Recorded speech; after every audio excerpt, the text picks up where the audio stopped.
यत्र रघुनाथ कीर्तनम तत्र तत्र कृतमस्तकाञ्जलिं बाष्पवारि परिपूर्णलोचनं मारुतिं नमत राक्षसान्तकम् यं प्रव्रजन्तमनुपेतमपेतकृत्यं द्वैपायनो विरह कातराजुहाव पुत्रेति तन्मयतया तरवोऽभिनेदुः तं सर्वभूतहृदयं मुनिमानतोऽस्मि नारायणं नमस्कृत्य नरं चैव नरोत्तमं देवीं सरस्वतीं व्यासं ततो जयमुदीरयेत् भक्त भक्ति भगवंत गुरु चतुर्नाम बपुए इनके पद बंधन किए नाशे विघ्न स्वामी मोहिन विसारिये लाख लोग मिल जाए हमसे तुमको बहुत है तुमसे हमको ना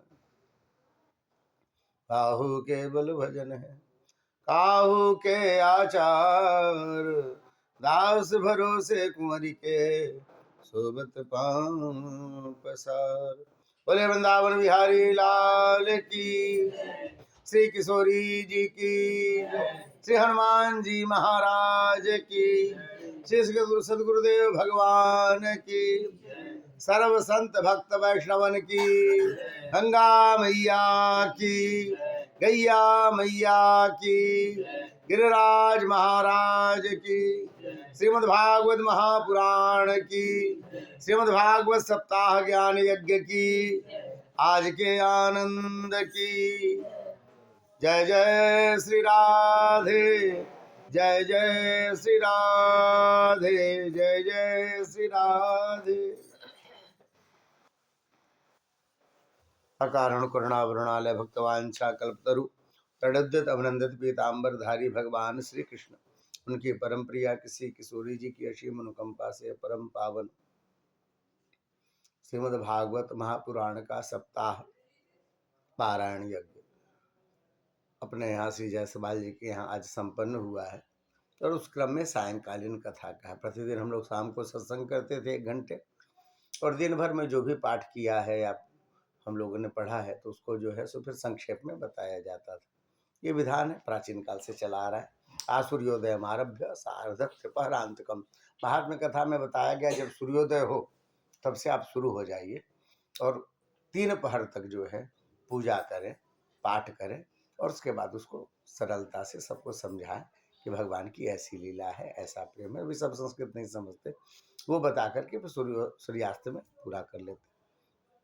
ये नियम था। सूर्य भगवान तो फिर भी निकल जाए हम लोग को निकलने में घर से फिर भी समय लग जाते थे पर वैसे ही सब कुछ हुआ जो है ना। सुबह हम लोग पाठ किए पूजा किए फिर पाठ हुआ सायंकालीन कथा का क्रम था। आज 7वां दिन है। ब्राह्मण भोजन आपने देखा हवन आदि की प्रक्रिया पूरी की गई दान की प्रक्रिया पूरी की गई जो ठाकुर जी जैसी प्रेरणा दिए दीदी ने अपना सब किया है। कथा के क्रम को जान लेते हैं। कल हम सब ने कृष्ण रुक्मिणी विवाह का प्रसंग सुना था। हमारे ठाकुर का ब्याह हुआ जी। ठाकुर तो सदा सदा लक्ष्मी जी के साथ विराजते हैं लेकिन फिर भी भक्त लोग जो है चाहते रहते हैं कि उनको बार बार मौका मिले जो ठाकुर जी का कोई न कोई उत्सव हो जिससे उनकी सन्निकटता उनका ध्यान उनका स्वरूप ये सब बना रहे। तो घर में भी ऐसा लोग करते रहते जिससे व्यक्ति चार्ज होता रहे नहीं तो पुराना हो जाता है। तो आप बधाई करें भगवान का जब जन्म हो रामनवमी के दिन कृष्ण जन्माष्टमी के दिन राधाष्टमी के दिन विवाह का प्रसंग होता है तो विवाह करते हैं। हमारे वैष्णव में तो और ज़्यादा किया जाता है। होली में होली मनाई जाती है बढ़िया से गाते हैं। झूला में तो फिर 15 दिन तक बढ़िया भगवान झूला पे बैठते हैं झूले के पद गाए जाते हैं। फुल बंगला होता है नौका विहार होता है और शरद पूर्णिमा को ठाकुर जी बाहर निकलते हैं। तो साल भर हर महीने कोई न कोई पर्व त्योहार हनुमान जयंती आदि सब आते रहते हैं और ये कुछ न कुछ होता रहता है। होने का यही मूल उद्देश्य है कि आप संसार में जब देखने लगते हैं तो इतने व्यस्त हो जाते हैं कि आपको देखने का समय नहीं रहता। तो फिर कहते भाई ऐसे आयोजन होते हैं। अब भैया ठाकुर जी को देखो ठाकुर जी की कथा सुनो जिसने यह शरीर दिया जिसने घर दिया परिवार दिया सोचने समझने की शक्ति दी जिन्होंने आंखें दी कान दिया चलने की हिम्मत दी संघर्ष करने के लिए बल दिया उनका भी तो याद करना चाहिए ना। थैंक यू बोलना चाहिए ठाकुर जी।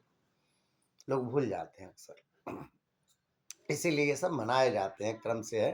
तो इसीलिए परम मुक्ति का मार्ग बताया गया है भागवत। जब आदमी बहुत जड़ता में पड़ जाए, बंधा हुआ महसूस करने लगे, उसे लगे ये सब जो है सब बड़ा मुश्किल है छोड़ना, घर परिवार ऐसे बड़ा कठिन होता है, तो तब व्यक्ति इसमें से कुछ समय निकाल करके स्वयं ही सत्संग रखे, किया जाए। यह सप्ताह है, यह मुक्ति दिलाती है व्यक्ति को नाना प्रकार की जड़ता से, नाना प्रकार के अज्ञान से, जन्म जन्मांतर के पाप से, सबसे मुक्ति दिलाती है। इसलिए परम मुक्ति मार्ग ब्रह्मा जी ने निश्चित किया कि श्रीमद् भागवत की सप्ताह कथा है, जिसे सत्कर्म कहा जाता है।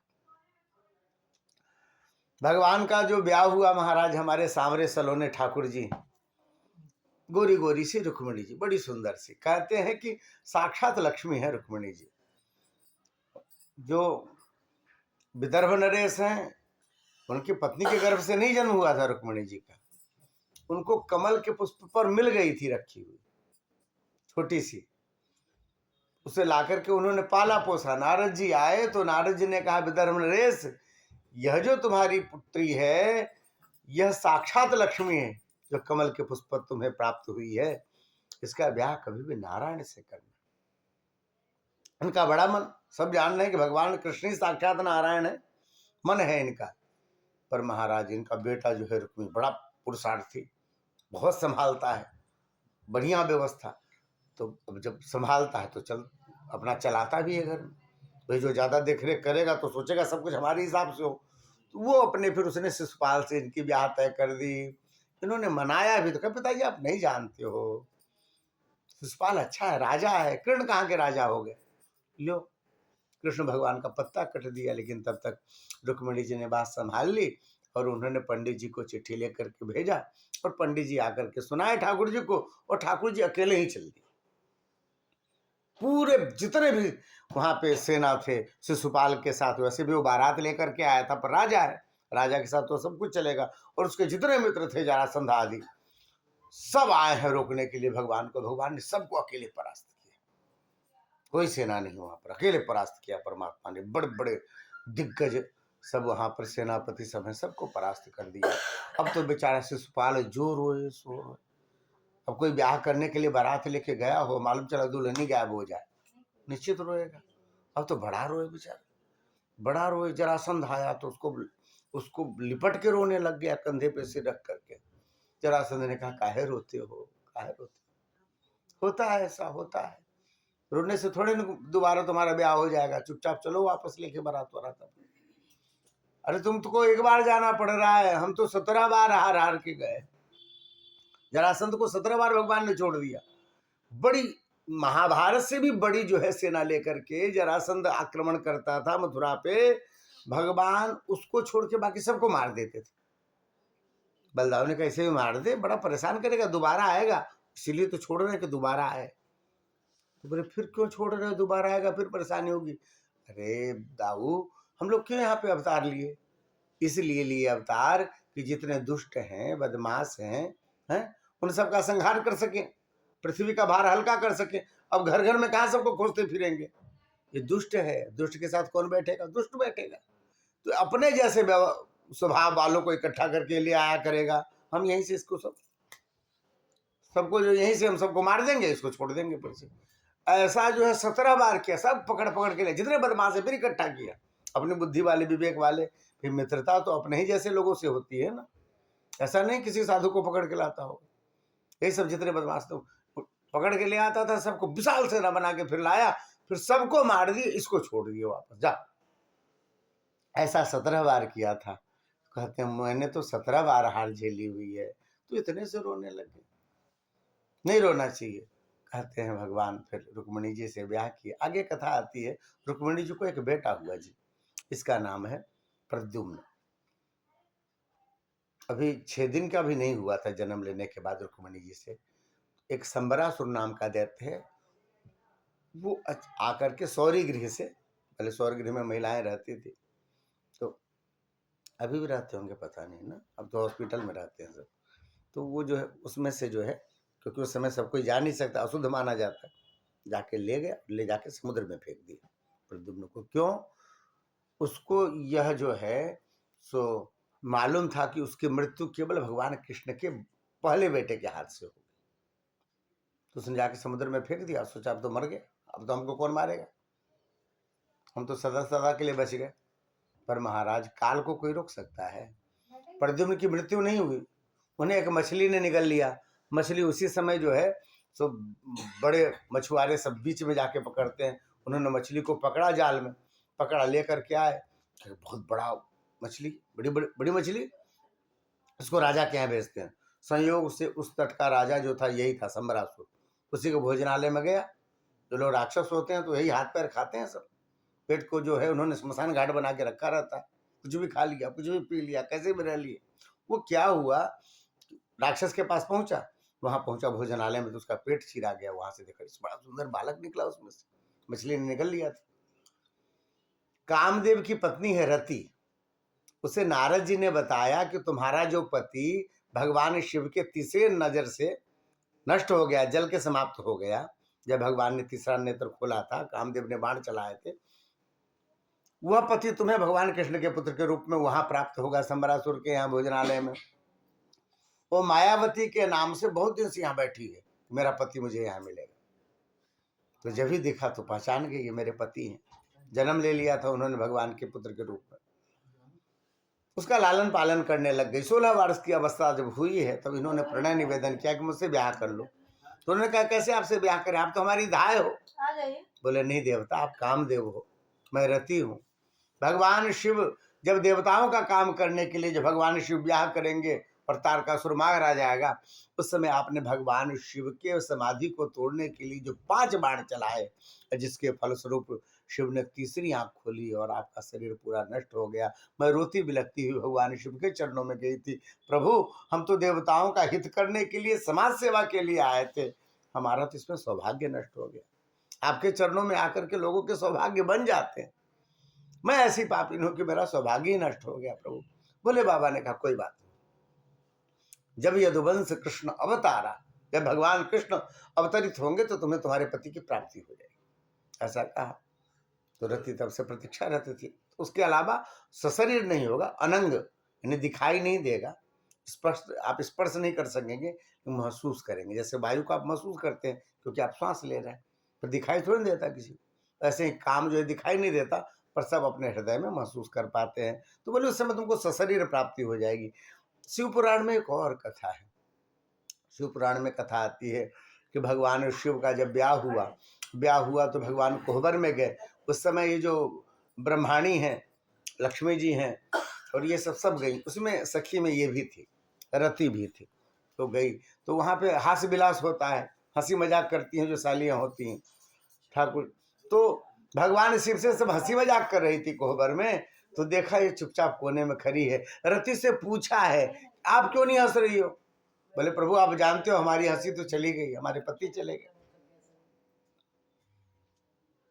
तो सबने कहा बाबा आप कुछ करें, ये तो दूल्हे के स्वरूप में है।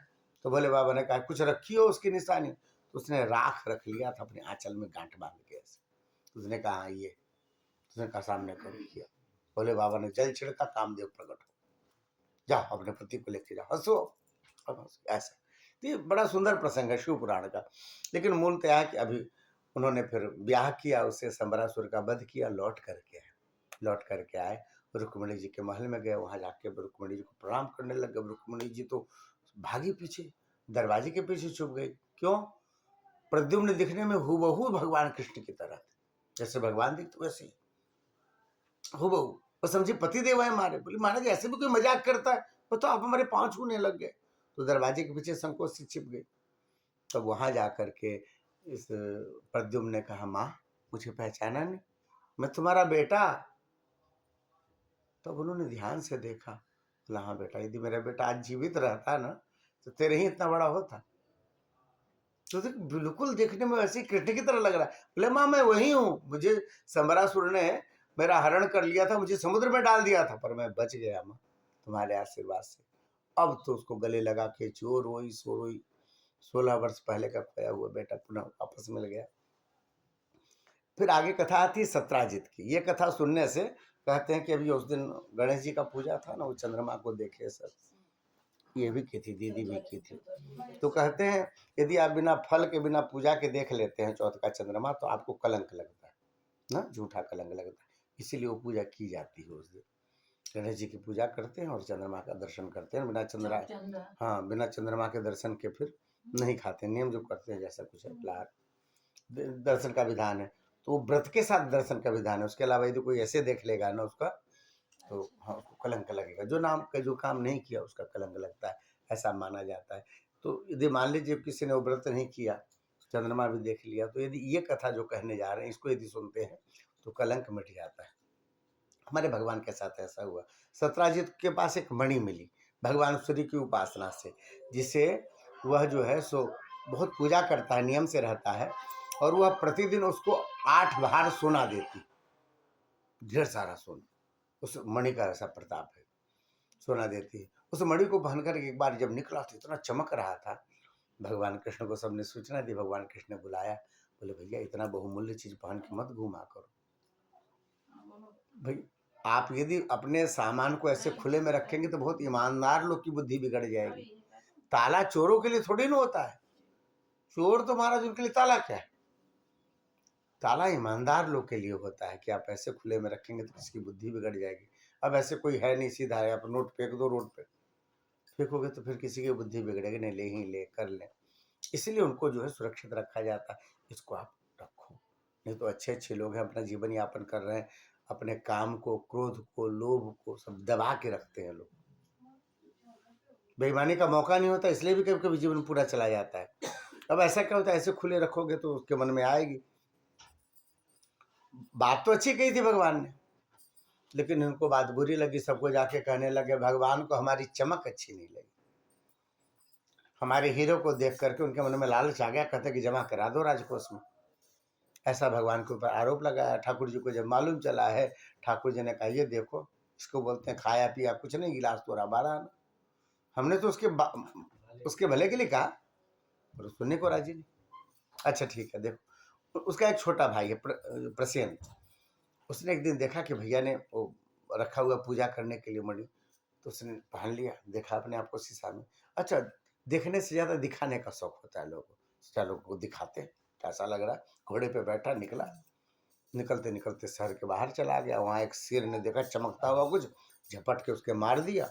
प्रसेन की जान चली गई, घोड़े की भी जान चली गई, शेर मणि लेके चला गया। उस शेर को एक भालू ने, पुराने भालू ने, उसने देखा, वो झपट पड़ा उसके चमक को देख के मणि को, फिर उसने शेर को मार दिया, वो मणि लेके चला गया जामवंत जी ने। इधर जो है जब प्रसेन लौटा नहीं तो कहना शुरू कर दिया सत्ताजित ने, हो न हो मेरे भाई को मार करके कृष्ण ने अब तो मणि छीन लिया। भगवान ने कहा ये देखो, ये तो मणि पीछा ही नहीं छोड़ रही है। भगवान खुद निकले खोजने के लिए, देखा तो प्रसेन मरा पड़ा है, घोड़ा मरा पड़ा है, बाद में देखा शेर मरा पड़ा है, फिर देखा कि पुराने भालू के पैर के निशान है, गुफा में खत्म होते हैं। सब डर गए, पता नहीं कैसा जीव हो, तो कभी अंदर मत जाओ। भगवान ने कहा तुम सब इंतजार करो, हम अंदर से होके आते हैं। भगवान अंदर गए, जाते जाते जाते जाते जाते खूब अंधेरा, चलते गए, जाओ के तब एक जगह टिम रोशनी दिखी। उस तरफ जब बढ़ते तो सामने क्या देखा, एक छोटी सी बड़ी सुंदर सी राजकुमारी है और वो उस मणि से खेल रही है। भगवान ने कहा चलो भैया मणि मिली तो कम से कम। जब भी हाथ बढ़ाया तो लड़की जोर से चीखी, जब भी चीखी जामवंत जी आ गए, उन्होंने उठा के पटक दिया। भगवान ने कहा कौन है, दिख ही नहीं रहा कोई अंधेरे में, फिर उठा के पटक दिया। फिर पूछ रहे भैया बताओ तो कौन हो, फिर पटक दिया। तब भगवान ने दोबारा जब पटकने के लिए पकड़ा उन्हें। अब दोनों में मल्लयुद्ध शुरू हुआ। 1 दिन 2 दिन 3 दिन 4 दिन 27 दिनों तक लड़ते रहे। बाहर में जितने यादव जी लोग खड़े थे वो कहा पता नहीं कहा हो गया, 4-5 दिन भगवान नहीं लौटे बाहर से। सब वापस लौट गए, जाके सूचना दे दी द्वारिका में भगवान नहीं लौटे, अंदर में ही गायब हो गए। अब तुम्हारा सबका खाना पीना छूट गया, भगवान को बड़ा प्रेम करते थे सब, अब क्या करें, सबका भोजन छूट गया, सब बड़े चिंता में, भगवान कृष्ण गए हैं लौटे नहीं है। तब भगवान, ये देवी भागवत में कथा आती है कि कहते हैं कि नारद जी का आगमन हुआ। नारद जी ने कहा देवी की आराधना कराओ। सचंडी बैठी वहां, ब्राह्मणों को बुलाकर के सचंडी चंडी का पाठ बैठाया, मूर्ति बनाई गई और देवी भागवत की कथा भई है, नारद जी ने किया। और 9 दिन की कथा पूरी हुई, इधर 27 दिन पूरा हुआ था। जामवंत जी पस्त हो गए, तब कहे प्रभु मैंने आपको पहचान लिया। क्या पहचाने, आप ही हमारे राम हो त्रेता युग वाले। तो बोले पहचाने, फिर इतना उठा उठा के भटका क्यों भाई, सीधे से पहचान जाते। तो कथा ये आती है कि रामावतार में जब लंका में जाकर के भगवान ने शिविर डाला तो वहां पे एक बार एकांत में बैठे थे अपने शिविर में, जामवंत जी आए हैं, आंखें नीचे की हुई और संकोच करते करते बोले, प्रभु मेरे मन में एक बात थी। तो भगवान ने देखा, तो हाँ बोलो क्या बात है। बोले, प्रभु मैं बड़ा बलवान था पहले, मैं ब्रह्मा जी का पुत्र हूँ, मैंने सब देखा हुआ है, ये सब जो है मैं उस जमाने का हूं जब पर्वतों के पंख होते थे, जब इंद्र की 2 आंखें हुआ करती थी। महाराज मैं उस जमाने का हूं जब ब्रह्मा जी के 5 सिर थे, अब तो चतुर्मुख कहे जाते हैं ब्रह्मा। मैं उस जमाने का, मैं उस जमाने का हूं जब भगवान का शिव का वर्ण जो है पीला था, अब क्या हो गया, अब तो सफेद हो गया, जब से विष पिया उन्होंने नीलकंठ हो गए, नहीं तो पहले सोने की तरह चमकते थे। बोले बाबा मैं उस जमाने का हूं जब वामन भगवान ने अपना स्वरूप विस्तार किया था, तो वह घड़ी महदिनी है 7 प्रदक्षिण था, 7 प्रदक्षिणा मैंने की थी 2 घड़ी में, मैं इतना बलवान था। अरे ये सब क्यों सुना रहे हो। तो मैं ये कह रहा था प्रभु कि रावण एक कुंभकर्ण मेरे सामने कुछ नहीं है, अब ये सबसे बलवान है संसार में इस समय, और इनको कौन हराएगा, आप हराओगे, इसका मतलब सबसे बलवान आप हो। तो प्रभु हमारा मन कर रहा था कि वह हमसे कुश्ती लड़ लो। भगवान ने क्या क्या बोला, बोले भगवान हमसे कुश्ती लड़ लो आप। तो मन ही मन तो कहे हम और बनाओ बानर भालू की सेना, हम ही से लड़ेंगे, आए लंका में रावण से लड़ने के लिए, अगर हमसे लड़ लो। भगवान मुस्कुराए, कहे देखो भैया हमारा ये मर्यादा पुरुषोत्तम के का लीला चल रहा है, अभी हम आपसे लड़ेंगे तो अच्छा नहीं लगेगा, आप तो हमारे अपने हो। आप द्वापर में जाना, भालू लोग की बड़ी लंबी आयु होती है, आप द्वापर में मैं कृष्ण के रूप में आऊंगा, आप लड़ लेना मन भर। और भगवान 27 दिन लड़े हैं, खूब उठा उठा के पटका भालू महाराज को। हम लोग बच्चे में थे तो भालू की लड़ाई होती थी रोड पे, हाँ लेके घूमता था भालू वाला, अब तो बड़ा कम दिखाई देता है। हाँ खूब देर लड़ते थे सब। तो भगवान की दोनों की वैसी लड़ाई हुई, भगवान ने कहा ठीक है पहचान लिए होते, काम करो मणि दे दो। बोले नहीं दे सकते महाराज।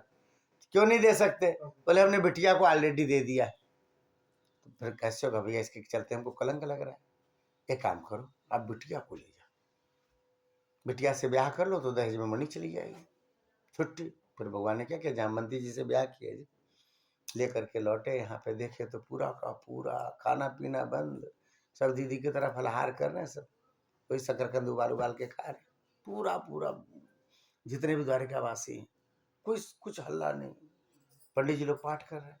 भगवान ने आकर के अपने होठों से शंख लगाया, 5 जन जो फूंक मारी, सबको लग रही भगवान का शंख है, ये ठाकुर जी आ गए, अरे देवी मैया की कृपा, ये भवानी मैया भगवान आए। दौड़े सब द्वार पर, जब देखा फिर भगवान अकेले नहीं सूद ब्याज के साथ आए, साथ में बहू भी है। बड़े प्रसन्न हुए, सबने कंधे पे उठाया, जय जयकार करिए, बोले कृष्ण कन्हैया लाल की, श्री जामवंती जी की। ये हमारे ठाकुर जी की दूसरी शादी हुई। फिर सत्यभामा जी से ब्याह हुआ जी। सत्यभामा जी यही सत्राजित की बिटिया थी, जब मणि दे दिया अब तो उसको बड़ी शर्म महसूस हुई, मैंने झूठा लांछन लगाया भगवान के पर, अब जो मिले वही उसको भला बुरा कहे। तब वसुदेव जी से मिल करके उन्होंने कहा महाराज मेरी एक बिटिया है सत्यभामा, बड़ी प्रिय है, बड़ी सुंदर है, उसके जैसा तो भगवान कृष्ण ही होंगे, उनका ब्याह कर दीजिए। तो वसुदेव जी ने कहा ठीक है, मुझे बहु रूप में स्वीकार करो। सत्यभामा जी से ब्याह हो गया जी। फिर भगवान गए हस्तिनापुर, वहां पे यमुना किनारे टहल रहे थे, एक देवी को देखा। अर्जुन ने पूछा कौन हो, बोले मैं नारायण से ब्याह करना चाहती हूँ, मैं कालिंदी हूँ। कालिंदी, बोले हाँ, सूर्यपुत्री। अच्छा, नारायण को नहीं पहचानती, वो सामने है। जब भी देखा भगवान को तो पहचान गए, उन्होंने जाके जयमाला डाल दिया गले, और भगवान कालिंदी उनकी पत्नी हो गई। ये शनि महाराज सब साले वाले लगते हैं उनके, इसलिए जो भगवान कृष्ण की भक्ति करता है तो घरे परिवार का मामला है तो बदमाशी नहीं करते। ये जो है उसका कालिंदी जी से ब्याह हो गया। इसके बाद उन्होंने लक्ष्मण जी से ब्याह किया, सत्या जी से ब्याह किया, नागनी जी थी। 7 बैल जो थे खूंखार थे, सातों को एक ही रस्सी में नाथना था। एक बैल एक सांड परेशान करता आदमी, कोई कर ही नहीं पाया। तब उसके बाद भगवान पहुंचे, फिर भगवान ने पकड़ा है उसको। अब पकड़ा उसके बाद सातों को नाथ, हम लोग कौन तो सिनेमा देखे थे ना, महाबली कौन बली वाला, उसमें ऐसे ही बैल को पकड़ता है। तो हम एक ठो को देख रहे थे, एक ठो को इसे पकड़ा, भगवान 7 को कैसे पकड़े होंगे, पकड़ के सबके नाक में नकेल डालना। ऐसा भगवान ने 7 को नाथा और नागनी जी से ब्याह हुआ। भौमासुर से गए युद्ध करने के लिए। भौमासुर का जो है वध किया। भूदेवी को लेकर के गए थे। भौमासुर ने स्वर्ग के देवताओं की सामग्री बहुत सारी ले ली थी। अदिति माँ के कुंडल उठा लाया था, इंद्र के छत्र उठा लाया था। हिम्मत हो तो हमसे लड़ जाओ ऐसा करके। तो भगवान ने उसको करके सबको लौटा दिया। उसके कैद में जो है 16,000 राजकुमारियां थी भौमासुर के। भगवान ने सबको कहा कि भाई आज़ाद हो, चलो तुमको छुड़ा दिए, जाओ अपने मम्मी पापा के पास। सब बहुत याद कर रहे होंगे। बेचारी सब चली। फिर एक बार जब मुड़ी, फिर अचानक पैर ठिठक गया सबका। फिर घूम गई, सबका मुंह उदास हो गया। क्यों? तो बोली महाराज खुशी तो हुई थी जो छूट गए कैद से, फिर याद आया समाज ऐसा नहीं है। अब हम घर पे जाएंगे, 2 क्षण के लिए तो लोग प्रसन्न होंगे, फिर सब पूछना शुरू करेंगे कहाँ थी, किसके पास थी, हम किसको किसको सफाई देते फिरेंगे। हमारे समाज में कौन हमसे ब्याह करेगा। लोग कई तरह की बातें करेंगे जबकि हम राक्षस के कब्जे में थे। समाज में हमारी स्थिति दीनहीन हो जाएगी प्रभु। माता पिता भी बहुत सम्मान नहीं करेंगे, 1-2 दिन करेंगे, फिर उनकी स्थिति जो है वैसी है। समाज में हमारे लिए उतनी जगह नहीं। आप अपने चरणों में रख लो प्रभु, क्योंकि दीनानाथ आप हो, दीन दुख आप हो।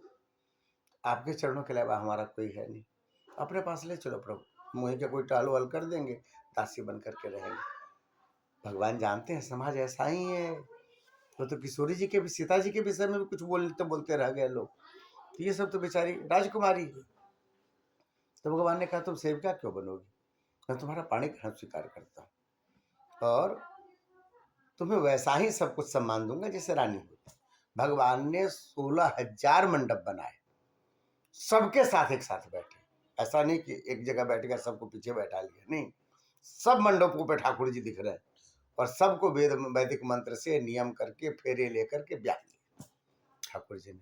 अब हमारे ठाकुर जी के रानियों की संख्या अभी 16,100 ये थी, 8 से ब्याह किया था, 16,108 हो गए ठाकुर जी के। इन सबसे 10-10 बेटे हुए और भगवती की कृपा से फिर एक एक बेटी भी हुई। घर जाके जोड़ लेना कितने होते हैं, इतने सारे हुए। फिर पोता पोती, और इनको जो पढ़ाने के लिए टीचर जो आते थे ना, उनकी संख्या नील। अब तो कोई चर्चा भी नहीं करता था। 100 करोड़ 200 करोड़ ऐसे लोग बोलने लग गए, 1000 करोड़ नहीं। पहले होता था हाँ खरब, खरब के बाद नील, हाँ ऐसा सब होता था। तो नील की संख्या में केवल टीचर आते थे पढ़ाने के लिए। इतने पोता पोती बेटे सब थे भगवान के। इतनी बड़ी परिवार की बात, पानी भर गया। बोले भक्त वत्सल भगवान की। तो ये जो है, जो परमात्मा। इसके बाद एक बड़ी सुंदर कथा आती है। भगवान तो लौट के गए ना वृंदावन, बलराम जी गए। बलराम जी गए हैं, बड़ा सुंदर प्रसंग है। बलराम जी लौट करके गए, जाके यशोदा मैया से मिले हैं। यशोदा मैया पहचान नहीं पाए। मैया तो दूध दही वाले घर की फुलथुल मैया थी, मोटी सी। गए तो देखे तो बिल्कुल हड्डी हो गई। भगवान कृष्ण की याद में रोते रोते रोते रोते ये सब गल गया। फिर बलराम जी को देखा, हृदय से लगाने के लिए खड़ी हुई, फिर बेहोश होकर गिर गई। फिर उन्होंने हृदय से लगाया मैया को, फिर माँ जल छिड़का, फिर बैठी है। फिर पूछा कैसे हो तुम, ठीक हो? वसुदेव जी कैसे हैं, देवकी कैसी है, सब पूछने लग गई, सहज हो गई। फिर उनके लिए कुछ सामग्री सब लेके आई, जलपान का, दूध का गिलास लेकर के आई। आज अपने हाथ से खिलाया बहुत दिन बाद बलभद्र जी को। बेटा कितना बड़ा भी हो जाए, बेटा तो बेटा है, अपने हाथों से खिलाया। तो पूछा उद्धव कैसा है, उद्धव आया था बीच में मिलने। अक्रूर कैसे? फिर धीरे से पूछा मेरा खाना कैसे? बोली तो गला फंस गया, इतना प्रेम। फिर आंखों से आंसू आने लग गए। बोले बड़ा अच्छा है, बढ़िया से भैया, तुम्हें चिंता करने की आवश्यकता नहीं, बहुत बढ़िया। छुट्टी नहीं मिलती ना राजकाज से, अब द्वारिकाधीश है, बड़ा राजा बन गया। तो राजा तो बनेगा ही, राजा राजा का बेटा था, आपके नंदराज जी का बेटा है तो राजा ही हुआ ना। अरे भैया ये गांव का राजा नहीं, द्वारिकाधीश बना है, द्वारिका का राजा है, चक्रवर्ती सम्राट द्वारिकाधीश भगवान श्री कृष्ण, ऐसे बुलाते हैं। अच्छा एक बात बता, मेरी बहू कैसी है, शादी ब्याह हुआ कि नहीं? हाँ हुआ ना भैया। मेरी बहू कैसी है? बोले कौन वाली?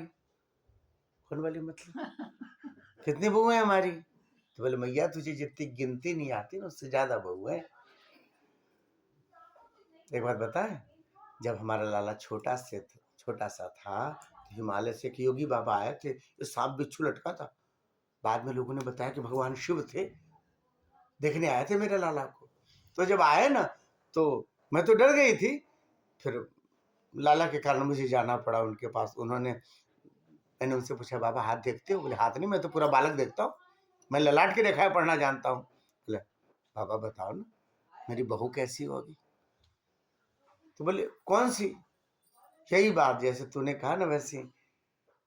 तो मैंने कहा कितनी बहू होंगी हमारी? बोले तुम्हें जितनी गिनती नहीं आती ना, उससे ज्यादा बहू होंगी। तब मैंने बाबा को कहा था, बाबा मैं पढ़ी लिखी नहीं हूं, पर मेरी 9 लाख गाय हैं, मैं गिन लेती हूँ। मेरी 9 लाख गाय मैं गिन लेती हूँ, अब बता मेरी बहू कितनी है? तो बलराम जी ने कहा 16,108 बहू हैं तुम्हारी। हाय राम, जब से 11 रोज ब्याह ही कर रहा है क्या? इतनी बहू है? 16,100? सुनते हो जी? नंद बाबा को बुला, अरे मेरी कितना बोला? 16,108 बहू है मेरी। अरे तुम पे कृपा करी कि तुम्हारे पास हूँ, अभी बच्चे के पास चली जाओ तो मेरे सेवा के भी नंबर लगेंगे। आज ये बहू, आज ये बहू, आज ये बहू, समझ रहे हो? नंद बाबा हंसने लग गए हैं, कितनी सारी बहू हो गई। एक बार छोटा सा था तो मुझे आकर के मना था, अरे मैया, वो मेरी मैया, मेरे ब्याह करा दे। मैंने कहा अरे ब्याह करा दूंगी जब थोड़ा बड़ा हो जाए, इतने छोटे में थोड़ी ना ब्याह होता। बोले ना मैया, तू इतना काम करती है, तुझे रोटी बनाना, माखन करना, इतना कितने सारे माखन बिलोने पड़ते हैं, बहुत सारे काम है, तू करती हुई बिल्कुल अच्छी नहीं लगती माँ। बहू आ जाएगी तो बड़े प्रेम से करेगी। अरे लाला, मेरे पास सेवक हैं, सेविकाएं हैं, ये तो मेरा प्रेम है, तेरे लिए मैं ही माखन बिलोती हूँ, मैं सेवकों से नहीं बनवाती। तेरे लिए रोटी मैं ही बनाती हूँ, नहीं तो मुझे बनाने की थोड़ी जरूरत है।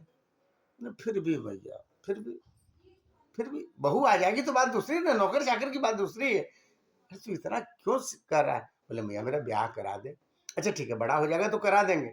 ना ना भैया अभी करा दे। अरे लाला ब्याह ऐसे नहीं हो जाता, उसके लिए लड़की देखनी पड़ती। बोले वो मैंने देख रखी है। हैरान, तेने लड़की देख रखी है? कौन है? वो बरसाने वाले हैं ना, भानु जी, उनकी लाली है, राधा नाम है उसका, बड़ी सोहनी है भैया, बड़ी अच्छी जोड़ी लगी, मेरे ब्याह करा दे। ये तो प्रसिद्ध गाना। तो कहते, जब मैया ने कहा नहीं नहीं अब बड़ा हो जा तब ब्याह करा देंगे, तो भगवान ने कहा ऐसे नहीं मानेगी। तो बीच आंगन में चले गए और नाच नाच के गाने लग गए। 2 लाइन गा लेते। राधिका गोरी से, बिरज की छोरी से, मैया करा दे मेरो ब्याह। राधिका गोरी से, बिरज की छोरी से, मैया करा दे मेरो ब्याह।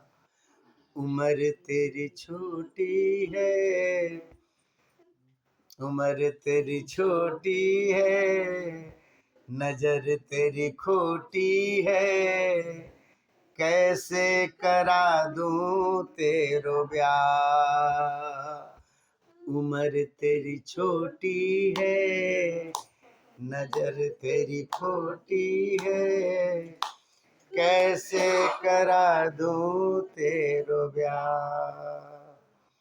जब देखा भैया मान नहीं रही है, सोचा भैया ऐसे नहीं मानेगी, थोड़ा दम गाना पड़ेगा। जो नहीं ब्याह कराए, तेरी गैया नाए चराऊं। जो नहीं ब्याह कराए, तेरी गैया नाए चराऊं। आज के बाद मेरी मैया, तेरी देहली पे ना आऊं। आज के बाद मेरी मैया, तेरी देहली पे ना आएगा रे मजा अब जीत हार का। राधिका गोरी से, बिरज की छोरी से, मैया करा दे मेरो ब्याह। उम्र तेरी छोटी है, नजर तेरी खोटी है, कैसे करा दूं तेरो ब्याह। लगा कि धमकाने से मैया नहीं मान रही है तो मना लेते हैं। हरियो मोरी मैया प्यारी प्यारी मोरी मैया। भैया देख, मैं ब्याह करूंगा ना, सब फायदे तेरे ही हैं। क्या फायदे?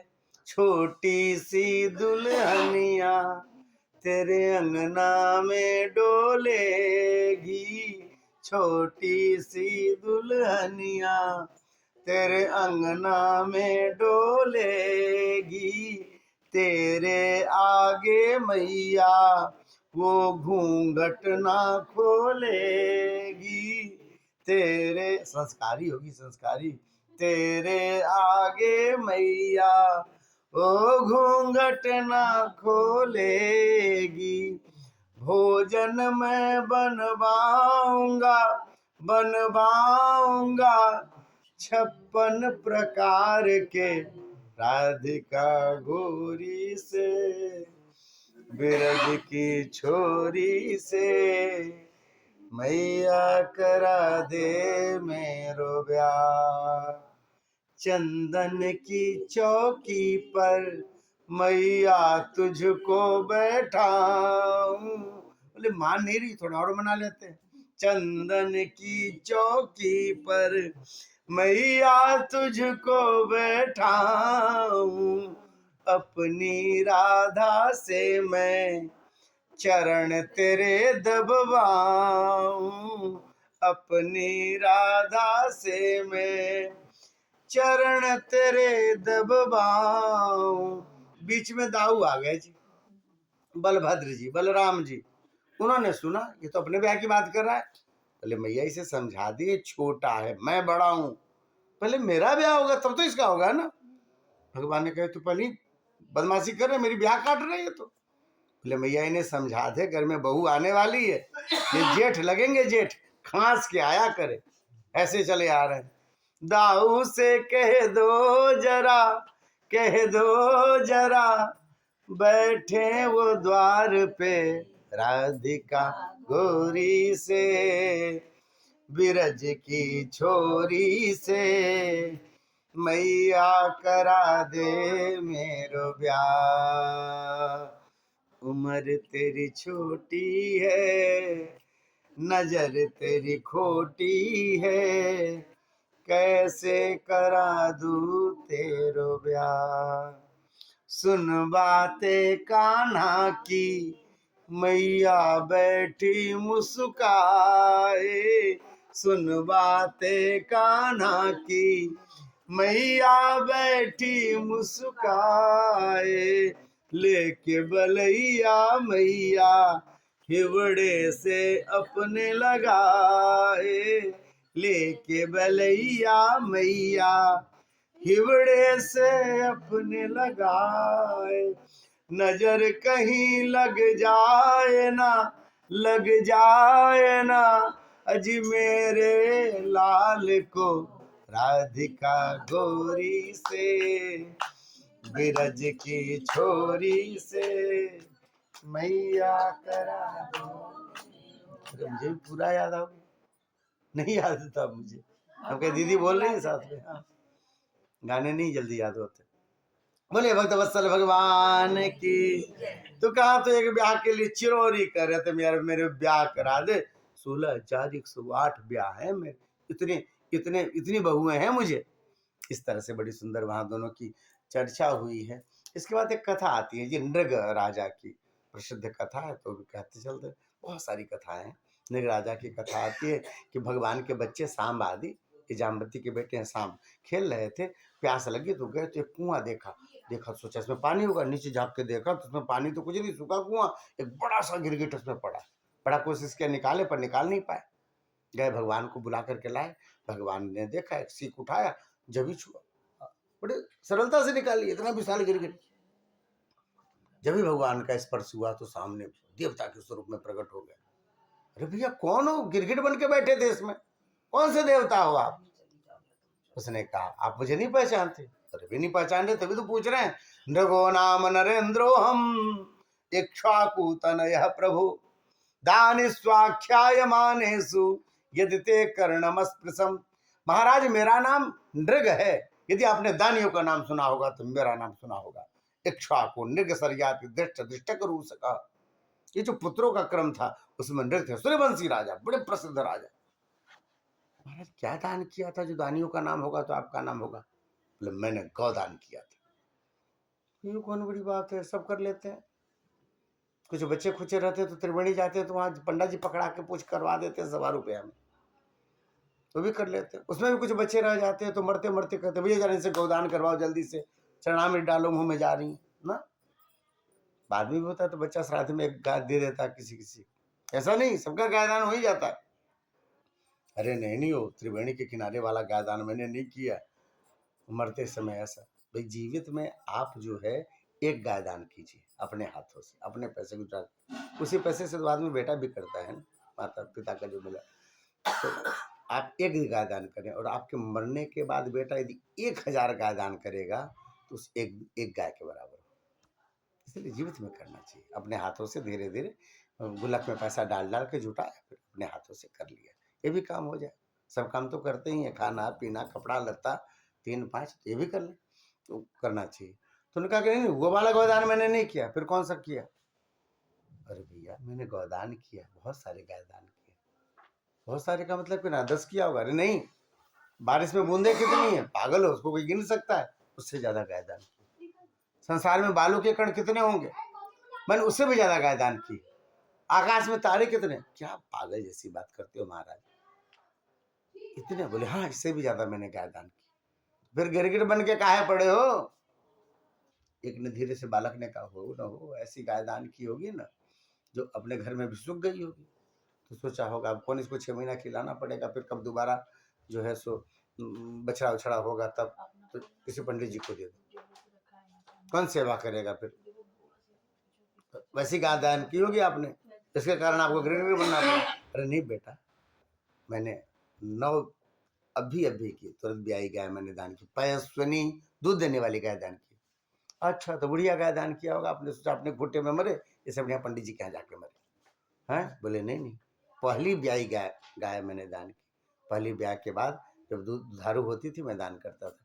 तरुणी, फिर आपने ऐसा गाय दान किया होगा जो कभी कभी ऐसी गाय मिल जाती बड़ी मरखा, महाराज हाथ न लगाने देते किसी को, जो नो पैर से मारेगी हाथ से मारेगी उठा के पटक देगी। परेशान हो गए होगे, सोचो पंडित जी को दान दे दो, बड़े मोटा गए हैं, यही इनको उठा उठा के पटके 4 बार, थोड़े से स्लिम हो जाएंगे। ऐसा उठा के दे दिया होगा? बोले नहीं नहीं नहीं, सील रूपा, ऐसी गाय जिसको दूहते समय छानना भी नहीं पड़ेगा, होता ना छानते हैं गाय, छानना नहीं, ऐसी गुणोपन्ना कपिला हेम श्रृंगी। ओ आपने ऐसा गाय दान किया होगा, जर्सी वर्सी उठा के दे दी होगी, आजकल मिक्स ज्यादा सब मिलती, शुद्ध देशी गाय नहीं मिलती। बोले नहीं बेटा मैंने कपिला गाय दान किया, शुद्ध देशी गाय। गुणोपन्ना कपिला हेम श्रृंगी, सोने से सिंहों को मराया, चांदी से खुर को मराया, वस्त्र के साथ उनके खान पान की पूरी व्यवस्था के साथ दान किया। अच्छा महाराज तो गाय तो आपकी ठीक थी, पर गौदान के लिए जो पैसा लाते होगे ना 2 नंबर का होगा तुम्हारा, घूस घूस लेते हो गया है? वैसा वाला पैसे का दान, फिर दान का वैसा फल नहीं मिलता आपका जो मेहनत की कमाई का, खून पसीने की कमाई का होता है, इसलिए आपको ऐसा बनना पड़ा। बोले नहीं बेटा, न्यायार्जिता, न्याय के द्वारा अर्जित है, 1 रुपया भी हमारी बेईमानी की नहीं होती। मैं स्वयं आटा पीसता था, मैं स्वयं चित्रकारी करता था, उसको नीलामी करके जो पैसे, अभी राजा के हाथ का आटा कौन खाएगा ना, निश्चित है ज्यादा पैसा मिलेगा। राजा के हाथ का चित्र है, लोग लगाना चाहेंगे, लोग बताएंगे हमारे जो राजा है उनके हाथ का है बनाया हुआ, उससे जो पैसे मुझे मिलते उससे मैं गाय खरीद के दान करता था। न्यायार्जिता रुप्य खरा सबस्सा दुकुल माला दद भरणा ददाव, हम आभूषण से सब कुछ लगा करके सुंदर से उसका गौशाला बना करके। अच्छा महाराज गाय आपकी ठीक थी, रुपया भी आपका ठीक था, जिस पंडित जी को देते होगे ना वो गड़बड़ होंगे। महाराज नाम तो होता है पांडे जी, तिवारी जी, दुबे जी, पर लक्षण एक भी ब्राह्मण के नहीं होते, न सिखा है, न जनेऊ पहने है, न चंदन लगाया है, 4 दिन से नहाया नहीं, पूरे मुंह में जो शुद्ध प्लस भर कर मुंह लेकर के घूमते 12 भगवान की तरह। और कोई उनको बोल दिया कुछ, डांटो नहीं हम पंडित जी हैं, अरे काहे के पंडित जी हो, 4 दिन से नहाए भी नहीं तुम, आपने ऐसे को दे दिया। महाराज ऐसे को दान देना नहीं देना बराबर। एक बार हम जमोली में कथा कर रहे थे और वहाँ पे उन्होंने कहा कि ऐसे ही भागवत कहा कि दान करना। बोले दान आपको अपने ब्राह्मणों को देना चाहिए, जो आपके हम पूजा पाठ पुरोहित वगैरह कराते हैं उनको देना चाहिए, उनका पहला हक बनता है। हम सब तो कथा करने जा रहे हैं, हमको तो जो भी है, लेकिन उनको पहले देना चाहिए दान। जो आपके यहाँ सत्यनारायण कथा कराता हो, ये सब शादी ब्याह कराता हो, आपका कोई पुरोहित ऐसा है, होता ना जजमानी होती है लोगों की, उनको देना चाहिए। बोले महाराज नहीं दे सकते उनको। अरे क्यों नहीं? वे थोड़े कम पढ़े लिखे होंगे, कुछ होंगे, पर ब्राह्मण ब्राह्मण होता है, उसको पूजा प्रणाम करना चाहिए। तो बोले ऐसी बात नहीं। बोले क्या कहीं नाली में पड़े होंगे? बड़ा पीते, कहीं पूजा पाठ कराने भी हम लोग नहीं बुलाता, जाते भी नहीं, पड़े रहते। अब बताइए क्या दान करेगा, उसको कैसे बुलाएगा? अपना मन नहीं माने। फिर सब हमें ही लेना पड़ा, 2 गाड़ियों में भर करके 407 में सब लाए, बहुत सामान ये सब। तो यह स्वरूप है महाराज। आपने ऐसे ब्राह्मण को दिया होगा जो कर्म भ्रष्ट होगा, पथ भ्रष्ट होगा, वेद से लग होगा, आचारहीनम न पुनंति वेदा। तो बोले नहीं, मैंने त्रिकाल संध्या करने वाले को, नित्य क्या कहते हैं सो अग्निहोत्र करने वाले को, प्रतिदिन भगवान के नाम का जप और दर्शन करने वाले को, ऐसे मैंने ऐसे को किया। जो नियम से रहने वाले, शिखा सूत्र रखने वाले, और जिनके यहाँ ठाकुर जी को भोग लगा के पाते, तब ये गति कैसे हुई? बोले एक बार हमारी दी हुई गाय लौट करके हमारे फिर से गौशाला में आ गई, हमें मालूम नहीं चला। दूसरे दिन मैंने उसको दोबारा दान कर दिया। कल जिस ब्राह्मण को दिया था वो ब्राह्मण अपनी गाय को खोजता हुआ आ रहा था, आज वाला ब्राह्मण उसको लेके जा रहा था, जिसको आज दान मिली, मैं प्रतिदिन दान करता था। उसने देखा, अरे मिश्रा जी तुम चोरी कब से करने लग गए? बोले क्या चोरी करो, मैं भी दान लेके आ रहा हूँ गाय से। नहीं, इस गाय का कल राजा ने हमें दान किया था। बोले नहीं भैया, इस गाय को राजा ने आज हमें दान किया। राजा को क्या मालूम कि गाय खुलती है ना तो लौट के चली आती। आपका जिसका ग्रामीण बैकग्राउंड होगा, बैल वैल कहीं जाएगा ना, तो हम लोग जाते थे कहीं और शाम को जब उधर से लौटे तो उसी पे सो जाया करें, लिख पकड़ा देते थे, वो घर तक चली जाती थी। एक बार लिख पकड़ लिया तो नहीं बुलाता था बैल गाय, तो उनको अपना गौशाला याद रहता है। दोनों ब्राह्मण लड़ गए, गाय छोड़ के चले गए हमारे। आई गई बात हो गई। जब हमारा समय पूरा हुआ तो हम धर्मराज के पास गए। धर्मराज ने कहा सुनो राजा, तुमने इतना दान किया है कि तुम्हारे पुण्य पहाड़ की तरह, एक पाप है जो तिल की तरह। बताओ पहले पाप भोगोगे कि पहले पुण्य भोगोगे? उन्होंने कहा कि तिल की तरह पाप है तो पहले पाप ही भोग ले, फिर पुण्य भोगेंगे। जब ऐसा कहना था तो मैं गिरगिट बन करके गिर पड़ा। 60,000 वर्ष से यहीं पड़ा। 60,000 वर्ष। एक ब्राह्मण का दिया हुआ सामग्री हमारे घर में रह गया था भूल से। इसके कारण भगवान सुनाना चाह रहे थे अपने बच्चों को, सब ब्राह्मण का जो है सम्मान करें। स्वदत्ताम प्रदत्तम बा ब्रह्मवित्तिम हरे चय, अपने द्वारा या दूसरे के द्वारा हुआ दिया हुआ धन ब्राह्मण का जो हरण कर लेता है, रख लेता है, नहीं देता है, तो कहते 60 वर्ष सहस्राणी विष्ठायाम जायते कृमि। 60,000 वर्ष तक वो विष्ठा मतलब मल का कीड़ा बन करके रहता, ऐसा बताया। इसलिए मान लीजिए आप सम्मान न करें, करें अलग बात है, उनका अपना जीवन है, दूर से प्रणाम करके निकल जाओ, उनका अपना जीवन है, आपका अपना जीवन, पर उनका असम्मान नहीं करना चाहिए। ऐसा कह करके वो चले गए। भगवान कृष्ण से दिखा, देखे ब्राह्मणों का सम्मान करो, वो गाली देता हो, गुस्साता हो, निश्चित तपस्वी होते हैं, गरीब होते हैं ब्राह्मण, तो इतना दान लेने के बाद भी गरीब होते हैं, इतना सब मिलने के बाद, क्योंकि देते, जो भी मिल गया फिर डिस्ट्रीब्यूटर का स्वरूप होता है। बहुत लोगों ने दिया, हम ही भागवत में बहुत आता है, तो फिर हमें ये जगह मालूम होनी होती किसके किसके किसके पास दे देंगे, इससे उनका जीवन चलता रहेगा। क्योंकि बहुत लोग ऐसे हैं कि ब्राह्मण तो नहीं है, उनके यहाँ दिक्कतें तो रहती, तो उस समय तो काम आ जाता है ठाकुर जी। मान लीजिए जितना अपना खाए भरपेट खाए, अपना पहनना पहन लिए, पर कितना पहनेंगे, तो फिर उनको दे दिए। ये होता है कि नियम से रहे, बाबा बाबू जी की कृपा, कभी बेचते नहीं, ऐसा अपने यहाँ नियम नहीं, बिल्कुल शून्य, दे दिए। और संसार विविधताओं से शुरू से भरा पड़ा है। भगवान कृष्ण के समय में भी सुदामा थे, नहीं, विविधताओं से भरा हुआ संसार है। तो सबके पास सब कुछ हो ऐसा जरूरी नहीं है, और जिसके पास आता है इस तरह की व्यवस्था, तो ठाकुर जी सब व्यवस्था लगाते रहते हैं। तो कहाँ कहाँ क्या क्या है, अपने काम है सब देते रहे। धाम में रहते हैं तो साधुओं की सेवा हो जाती है, ये सब से तो ये सब होता रहता है। उन्होंने कहा कि देखो भैया जैसा भी हो, ब्राह्मण का जो है सम्मान करना चाहिए, असम्मान नहीं करना चाहिए।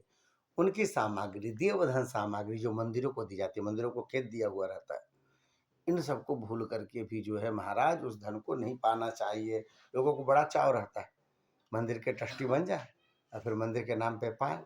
ये सब होता है हमारा, चाहे अनचाहे जो है आप उसका उपयोग कर ही लेते हैं, उससे बचना चाहिए। नहीं हो पाता, आदमी उतना नहीं रख पाता नियम, तो बाबूजी थे उतना नियम रखते थे, लेकिन दूसरे लोग ऐसा नहीं कर पाते। महाराज उसमें कहा जाता है कि ऐसे धन को पाने वाला जो है विष पाने वाले से ज़्यादा खराब है, क्योंकि विष जो व्यक्ति खाता है वही मरता है, और ब्राह्मण का धन जो खाता है उसकी 21 पीढ़ियां नरक में चली जाती, 7 सीधे वाले, 7 नाना वाले, 7 इधर वाले, सब 21 पीढ़ियां जो है सो नरक में जाती। इससे बचना चाहिए। भगवान ने ये कथा सुनाई। आगे बड़ी सुंदर साल्व की कथा है, पौंड्रक की कथा है। राजसूय यज्ञ किया श्री युधिष्ठिर जी ने, और उसमें जरासंध को मार करके भीम आए, और उसके बाद हुआ कि भाई क्या किया जाएगा, किसको, सबको सौंपा गया कि भाई कौन कौन क्या काम करेगा। तो भीमो महान साध्यक्ष धनाध्यक्ष सुयोधन, भीम को जो है भोजनालय का अधीक्षक बनाया गया। भाई खाने पीने का शौकीन आदमी है, जो शौकीन होगा वही खिलाएगा पिलाएगा। अब दीदी तो हलवा खा के रह जाती हैं, शकरकंद, लेकिन अब बिटिया है, हम लोग को खूब खिलाई पिलाई, शिकायत नहीं है। पर अब खुद बैठेंगे खिलाने तो कहेंगे हम ये खा रहे हैं, आप भी ये खाओ। 7 दिन से वो रही हैं बिल्कुल फलाहार में, तो शुद्ध रूप से रह गई हैं 7 दिन कुछ, लेकिन बोली वोली नहीं। ये तो जो आदमी नहीं खाता पीता उसको गुस्सा बहुत आता है ना, उसको गुस्सा बहुत आता है। खाए पिए रहे तो कम आता है, मोटे लोग बहुत कम गुस्सा आते हैं, दुबले पतले कम खाने वाले बहुत गुस्सा आते हैं।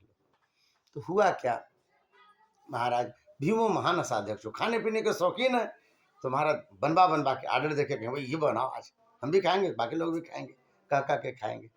तो ऐसा ही हुआ, उनको भोजनालय का बनाया गया। दुर्योधन को जो है सो वो बनाया गया क्या, कोषाधिपति ना, कोष का। क्यों, क्योंकि भाई ये आदमी जो है उदार बहुत है, और दूसरे का सोचा खूब लुटा देंगे, युधिष्ठिर का सब खत्म हो जाएगा। पर ये नहीं मालूम था दुर्योधन को कि उसके हाथों में लक्ष्मी का आशीर्वाद है, तो जितना खर्च करता उसका दुगुना सामग्री फिर आ जाता कोष में। ये भगवान को मालूम था। ऐसा सबको कुछ ना कुछ काम दे दिया। अब भगवान ने कहा हमें भी कोई काम दो, तो भगवान ने नहीं दिया। भगवान को किसी ने कोई काम नहीं दिया। भगवान को कौन कहेगा भाई काम के लिए, तो भगवान ने कहा ठीक है हम अपना काम स्वयं निश्चित कर लेते हैं। तो भगवान ने कहा जितने लोग आएंगे उनके चरण हम धोएंगे। तो भगवान के चरण धोएंगे, राम चरण धोएंगे। तो जितने लोग आए उनके चरण धोए, और दूसरा काम क्या रखा भाई, उसके जूते रखना निकाल के, और दूसरा काम रखा कि जितने लोग खाएंगे उसका पत्ता हम उठाएंगे। राजसुयाग युधिष्ठिर कीन्हा, तामे जूठ उठाई, है ना। भगवान ने वहां जूठा उठाया जी, ऐसा राजसु यज्ञ में। वहीं शिशुपाल ने उनको 100 गालियां दी थी। जब देखा भगवान की बड़ी बड़ाई हो रही, क्यों बड़ाई हुई, क्योंकि सबने मिलकर के तय कि अब यज्ञ शुरू होगा, सबसे पहली पूजा किसकी की जाए, किसकी की जाए। तो सबने एक स्वर में कहा भगवान कृष्ण की करनी चाहिए, जो इतने बड़े द्वारिकाधीश हैं और सबका जूठ उठा रहे हैं, चरण धो रहे हैं इनकी पर। तो उनकी जब ही बात हुई इनकी की जाए, शिशुपाल का ब्याह तोड़ दिया था इन्होंने, अंदर से भरा हुआ आदमी था बिल्कुल। और वहां उसने फिर 100 गालियां दी है। भगवान ने अपने हाथों से चक्र चलाया, उसके गला कट गया जी। इस तरह से राजसूय यज्ञ पूरा हुआ, शिशुपाल मारा गया। फिर शिशुपाल के मित्र हैं पौंड्रक, वो मारे गए, साल्व मारे गए। ये फिर बलराम जी ने सूत जी का जो है वध किया, यह कथा आती है, जो कथा कह रहे थे।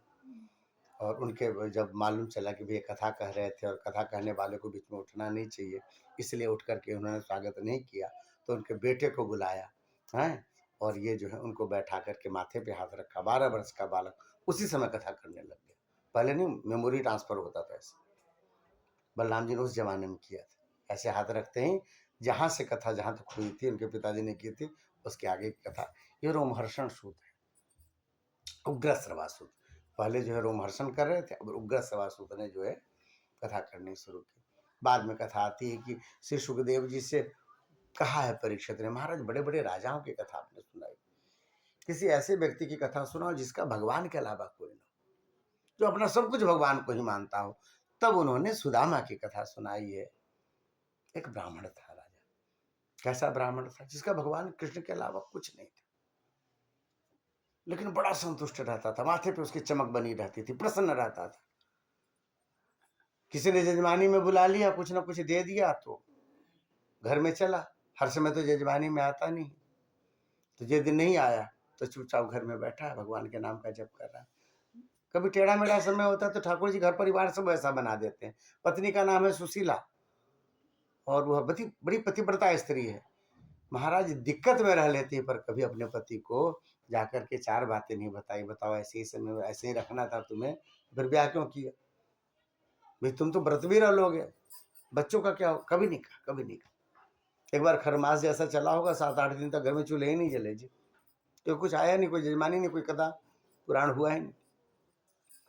बच्चे भी ऐसे थे, खेलने कूदने वाले, पानी पी के चले जाते थे, कहते थे हम भरपेट खाएं, किसी को बताया नहीं, पड़ोसी को। स्वाभिमान बचा के रखते माता पिता का। पर अब बच्चे भी कितने दिन हो गए, पड़ गए सब, ऐसा लगा कि बिल्कुल बेसुध हो गए हैं। जब देखा बेटा हिल नहीं रहा है, तब घबराई, कलेजा कांपा, जा करके सुदामा जी के चरणों पे गिर पड़ी है, रोने लगी है। सुदामा ने देखा है, तुम ये कहना चाहती हो कि 8 दिन से हमारे यहाँ अन्न नहीं बना? होता है ना कभी कभी, क्या कर सकते हैं। अचानक भगवान कृष्ण के तस्वीर पे दृष्टि गई है, जो अपने हाथों से बहुत सुंदर उकेड़ा था उन्होंने कहा, सुनो, क्यों नहीं चले जाते हो भगवान कृष्ण के पास? आपके मित्र हैं और आपको मिलने की भी बड़ी इच्छा होती है, खरमास चल रहा है, अभी जजमानी भी नहीं है। मन ही मन सोचा, सुनते हैं द्वारिकाधीश है, कुछ ना कुछ तो ऐसी व्यवस्था कर देंगे जो ये इतने 4-4, 5-5 दिन के फांके लग जाते हैं, ये कम हो जाएंगे। ऐसा मन ही मन विचार किया, जाने को राजी हुए, पर याद आया कि खाली हाथ कैसे जाए।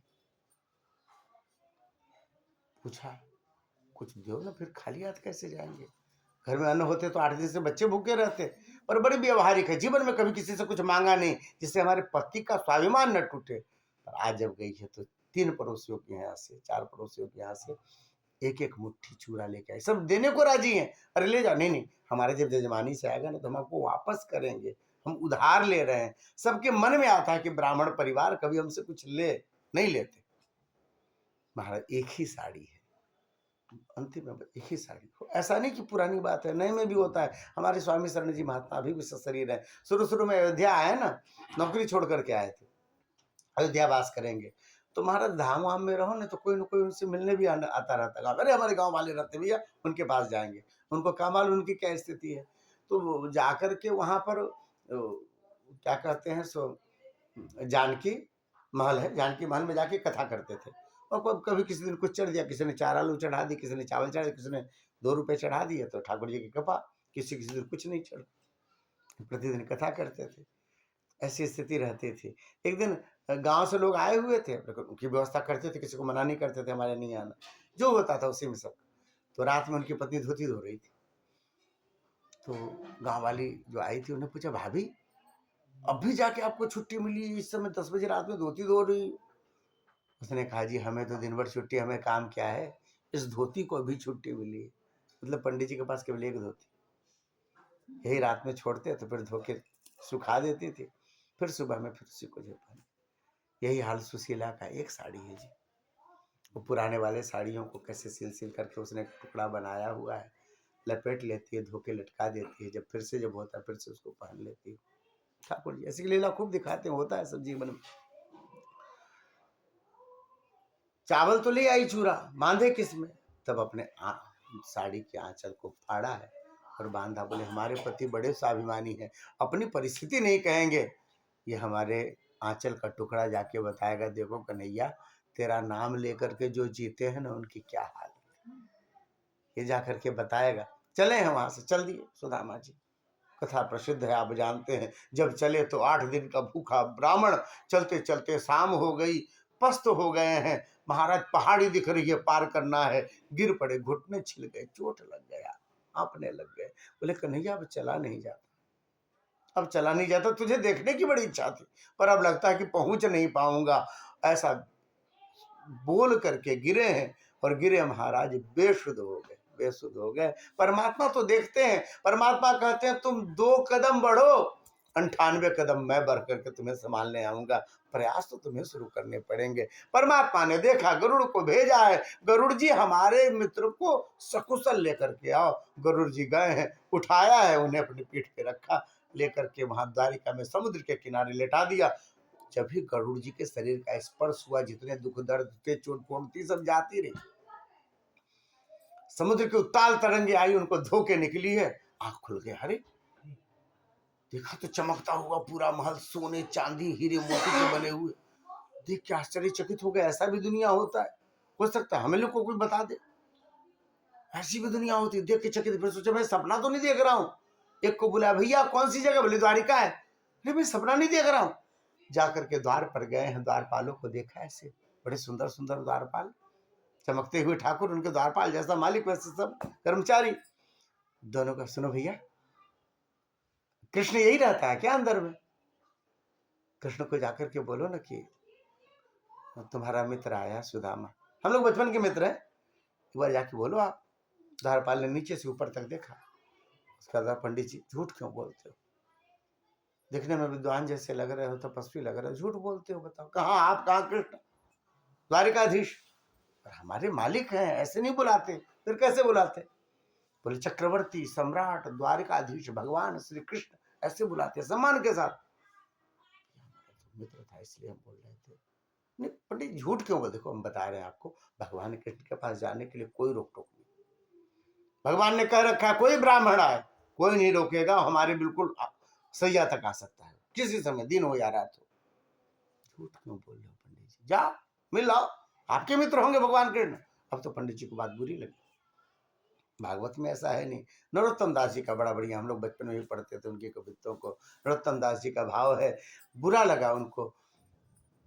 सुदामा जी ने कहा कि मैं झूठ आज तक नहीं बोला, अब तो मैं पक्का नहीं जाने वाला, मैं यहीं खड़ा हूं, जाके कृष्ण को कहो कि तुम्हारा सुदामा आया है, जब मुझे यहाँ लेने आएगा तब मैं जाऊंगा। अब तो द्वारपाल हिला, तो शिकायत हो जाएगी, मेरी तो नौकरी चली जाएगी, ऐसा तो करो पंडित जी। बोले ना अब मैं नहीं जाऊंगा। ये 8 दिन का भूखा ब्राह्मण नट गया। अब क्या करे, द्वारपाल गया है, भगवान वहां बैठे हुए हैं, रुक्मिणी जी पंखा जल रही है। द्वारपाल ने कहना शुरू किया। नरोत्तम दास जी का भाव है, शीस पगान झगा तन पे, प्रभु जान को आही बसे कहीं ग्राम। धोती फटी सिलटी दुपटी, हरु पायो पान की नहीं साम। द्वार खरे द्विज दुर्बल देखी, रहो चकिसो वसुधा अभिराम। अरे इतनी भूमिका क्यों बांध रहे हो? बताओ ना कौन आया है? पूछत दीन दयाल को धाम, बतावत आपन नाम सुदाम। अरे सुदाम आया, तूने इतनी भूमिका बांधी, मेरा सुदाम आया। परमात्मा दौड़े हैं, सिंहासन से उठ के जो दौड़े सब आश्चर्यचकित है, ऐसा कौन आया? इंद्र आते हैं, अग्नि आते हैं, वरुण आते हैं, कुबेर आते हैं, बड़े बड़े देवता आते हैं, ब्रह्मा भी आए। भगवान को क्यों खड़ा होना? भगवान सबसे बड़े। ऐसा कौन आया जिसके चलते परमात्मा जा रहे हैं? सब पीछे चले हैं छत्र लेकर के, सत्यभामा जी चंवर लेकर के, जामवंती जी पीछे दौड़ रहे हैं, बच्चे सब दौड़ रहे हैं। परमात्मा सोचते हैं मैंने इतनी बड़ी द्वारिका क्यों बनाई, मुझे अपने मित्र से मिलने में इतना समय लग रहा है। दौड़ते दौड़ते परमात्मा आकाश से देवता देख रहे हैं, ये कैसी लीला है। जब द्वार तक पहुंचे हैं, सबकी दृष्टि गई। एक दुबला पतला सा ब्राह्मण, जिसके पूरे शरीर में कपड़े नहीं, घुटने तक पहनी हुई धोती, एक दुपट्टा रखा पर माथा चमक रहा है जी, जनेऊ लहरा रहा है, बिल्कुल हड्डी हड्डी, मांस का ठिकाना नहीं शरीर। मुस्कुराते हुए उस ब्राह्मण को जब ही देखा, भगवान श्री कृष्ण की पैर ठिठक गए हैं। जब ही नजर पड़ी, पैर ठिठके दौड़ना बंद हो गया जी, सब रुके हैं। भगवान ने सोचा, देखो मेरे नाम के सहारे मेरा ही मुंह देख करके जीने वाले की ऐसी स्थिति हो गई। जो कहता है कि मेरा कृष्ण है, मैं कृष्ण का हूं, उसकी ऐसी दिक्कत, तो शरीर में मांस नहीं बचे, पूरे शरीर में कपड़े न बचे। अरे मैं काहे का दीनानाथ, काहे का दीन बंधु, काहे का दीन दुख हरने वाला, जब मेरे रहते मेरे मित्र की ऐसी स्थिति हो जाए, मैं काहे का शरणागत वत्सल कहलाता हूँ संसार में। मुझे लोग भक्त वत्सल कहते, झूठ बोलते हैं। जब मेरे रहते मेरे सुदामा की ऐसी स्थिति हो जाए, परमात्मा ठिठके हैं, जब टिट के पैर टूट गए, कहते सुदामा जी चले आए हैं, जो हाथ फैलाया लिपट गए महाराज। कौन नहीं रोया होगा? श्याम सुंदर रोए, सुदामा रोए। आकाश के देवता देखे, उनकी आंखें भर आई। रुक्मिणी जी, जामवंती जी, सत्यभामा जी, बच्चे सब आज देख रहे मेरे मेरे स्वामी कितने दयालु हैं। ये दुबला पतला कौन ब्राह्मण है जिसको भगवान ऐसे हृदय से लगा रहे हैं? सबकी आंखों में आंसू है, कौन नहीं रोया होगा? सुदामा जी जब रोते हैं ना तो आंसू ठंडे हैं। क्यों? अरे हमारा कन्हैया अभी भी वैसा ही जैसा बचपन में था। देखो, पहचान लिया अपने मित्र को। प्रसन्नता के आंसू हैं, प्रसन्नता के आंसू ठंडे होते जी, दुख के आंसू गर्म होते। ठाकुर जी के आंसू दुख के जब गिरते हैं, ढड़क ढड़क के जो है सुदामा के कंधों से होते हुए हड्डियों में यहाँ गड्ढे हो जाते हैं ना, बूढ़ा वो बहुत दुबले होने पे वहाँ भरते चले जा रहे हैं।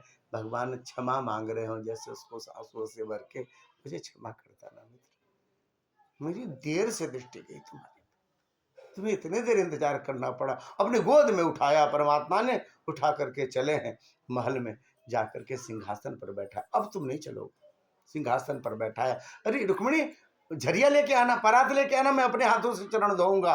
पर जब भी चरण हाथों में उठाया है महाराज, कांटों से बिधे हुए चरण पूरे के पूरे। ऐसे बेहाल बेवाइन को पद कंटक जाल लगे पुनि जोय। हाय महा दुख पायो सखा, तुम आए तैन किते दिन कोय। देखी सुदामा की दीन दशा, करुणा करके करुणा निधि रोए। पानी परात को हाथ छुयो नहीं, नैनन के जल से पग धोए। महाराज जब तक लेकर के आते, सब आश्चर्यचकित हो रहे हैं देख करके। परमात्मा की आंखों से अश्रुधारा बह रही है, चरण धो रहे हैं। स्नान कराया अपने हाथों से, अपनी पीतांबरी दी पहनने के लिए, पहना करके बैठाए महाराज। 16,108 घरों से एक एक सामग्री आई, तो इतना बड़ा विशाल भोजन। और पाव ब्राह्मण देवता जो हमसे हो पाया, छोटा छोटा देखा है, सब जगह हाथ जोड़ करके प्रणाम किया है। उस अन्नपूर्णा को जो 8 दिन के बाद दिखी है, और रोटी जब भी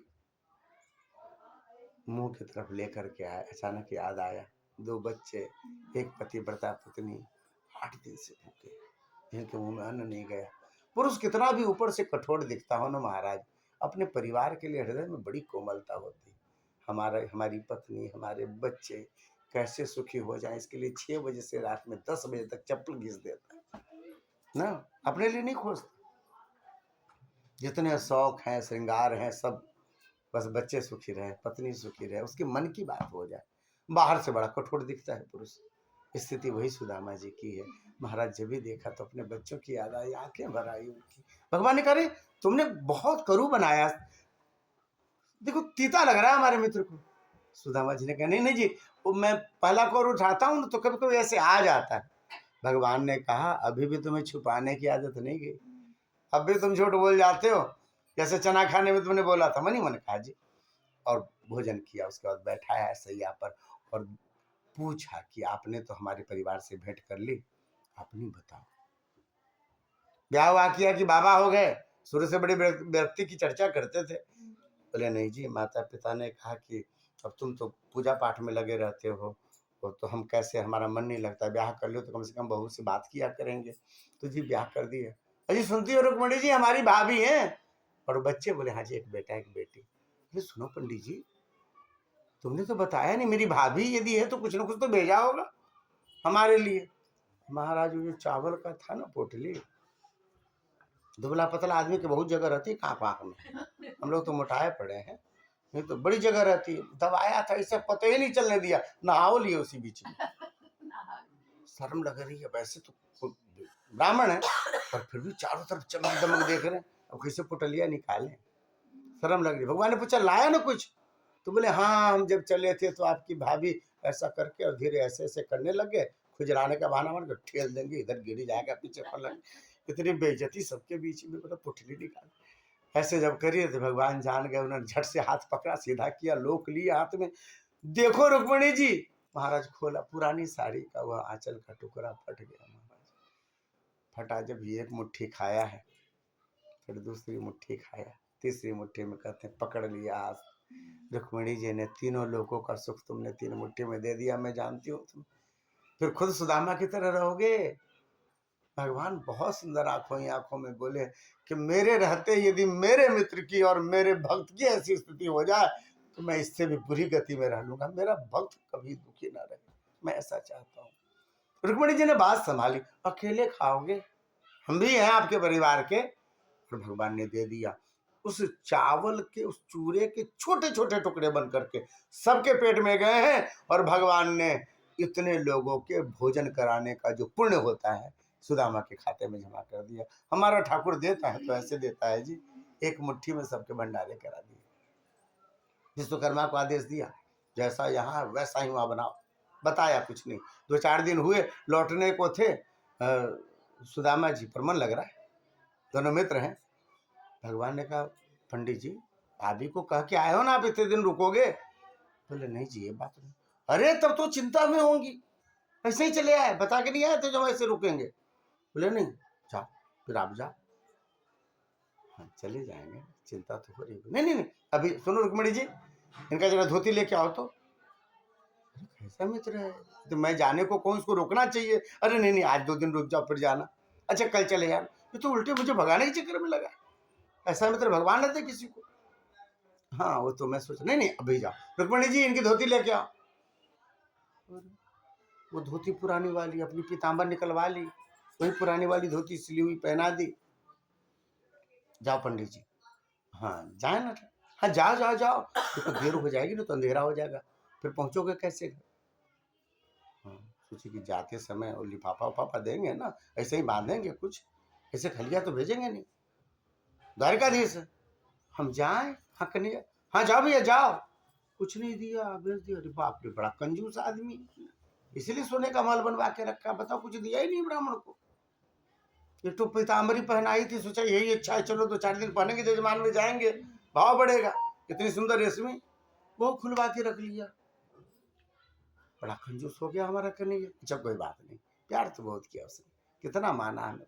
जब चले हैं, शाम हो गई, एक जंगल दिखा, भय हुआ। फिर सोचा काहे का भय, मेरे पास कुछ है ही नहीं। अच्छा किया कन्हैया ने अपना पीताम्बरी नहीं दिया, धन नहीं दिया, नहीं तो मुझे भय लगता, कहीं डाकू न छीन ले, कहीं चोर न छीन ले, और मुझे काहे का भय, कुछ है ही नहीं मेरे पास। ऐसे विचरते हुए पहुंचे अपने घर। वहां पहुंचे तो पूरी स्थिति बदली हुई, ऐसा लगता है कि लौट के वापस जो है फिर से द्वारिका आ गए। इतना सुंदर महल। द्वार पर जाके द्वारपाल को बोला है कि भैया ये पीपल के पेड़ के नीचे एक झोपड़ी थी, हमारी पत्नी 2 बच्चे थे जी, लगता है बहुत गरीबी थी, भूखे रह गई तो झोपड़ी बेच के कहीं चली गई। कहाँ गई आप जरा बता दो, तो हम वहीं चले जाएंगे। द्वारपाल ने कहा जी हमारी अभी अभी नौकरी लगी, कुल 5-7 दिन पहले, हम मालिक से पूछ के आते हैं। मालिक तो गया हुआ है द्वारिका, हमारी मालकिन है, हम पूछ के आते हैं। द्वारिका तो वहीं गया था। अच्छा ठीक, पूछ के आओ। अंदर गए, जाके सुशीला को पूछा, वो ठाकुरबाड़ी में ठाकुर जी की सेवा में लगी।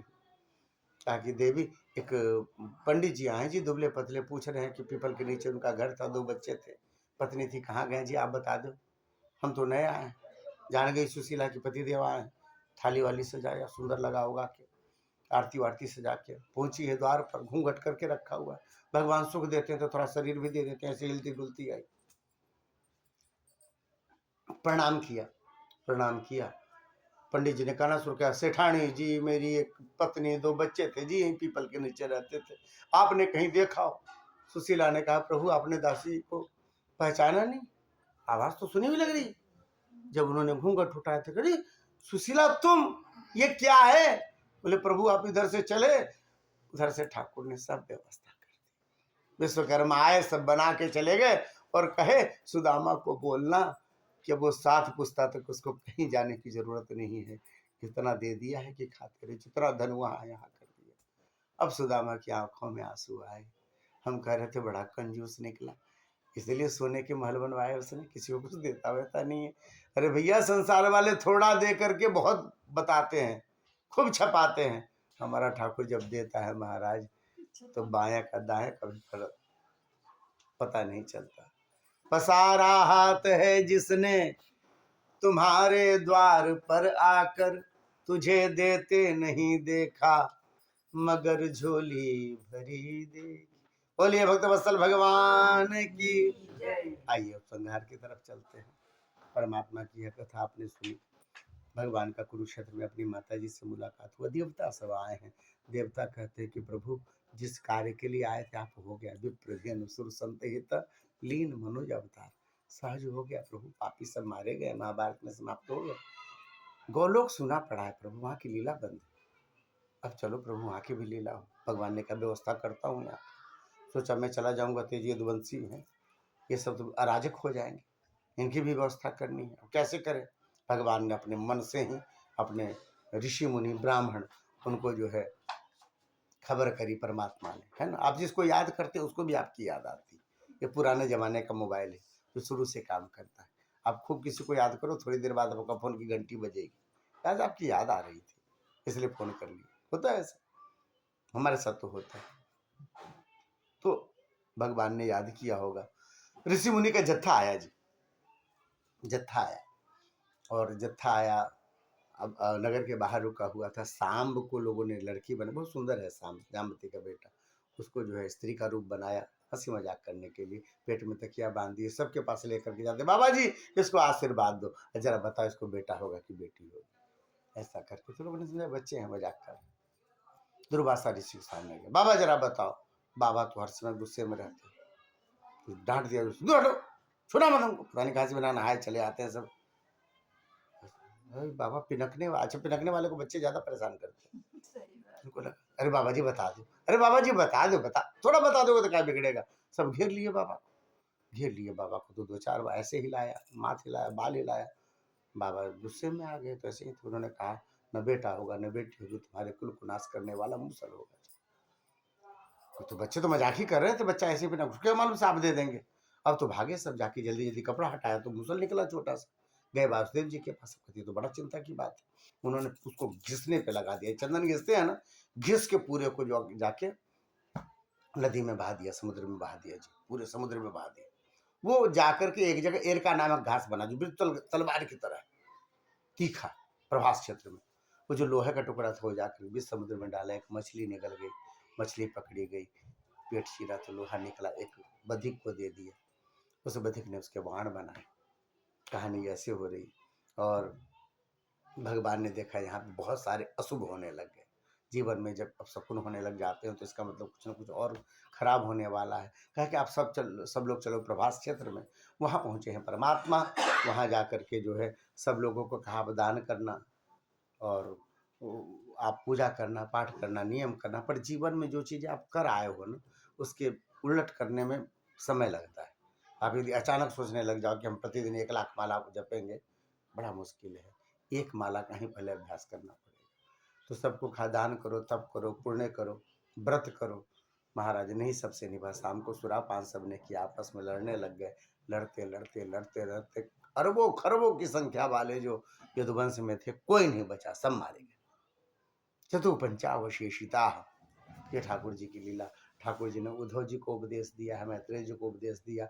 सबको विदा करके बैठे थे चतुर्भुज स्वरूप में। उसी समय एक बधिक ने देखा है कि उनके जो है जरा नामक बहेलिए ने देखा कि उनका चरण लगा कि कोई मृग है, खींच करके बाण मारा। तो देखा पास में आकर ये तो भगवान विष्णु, साक्षात भगवान विष्णु।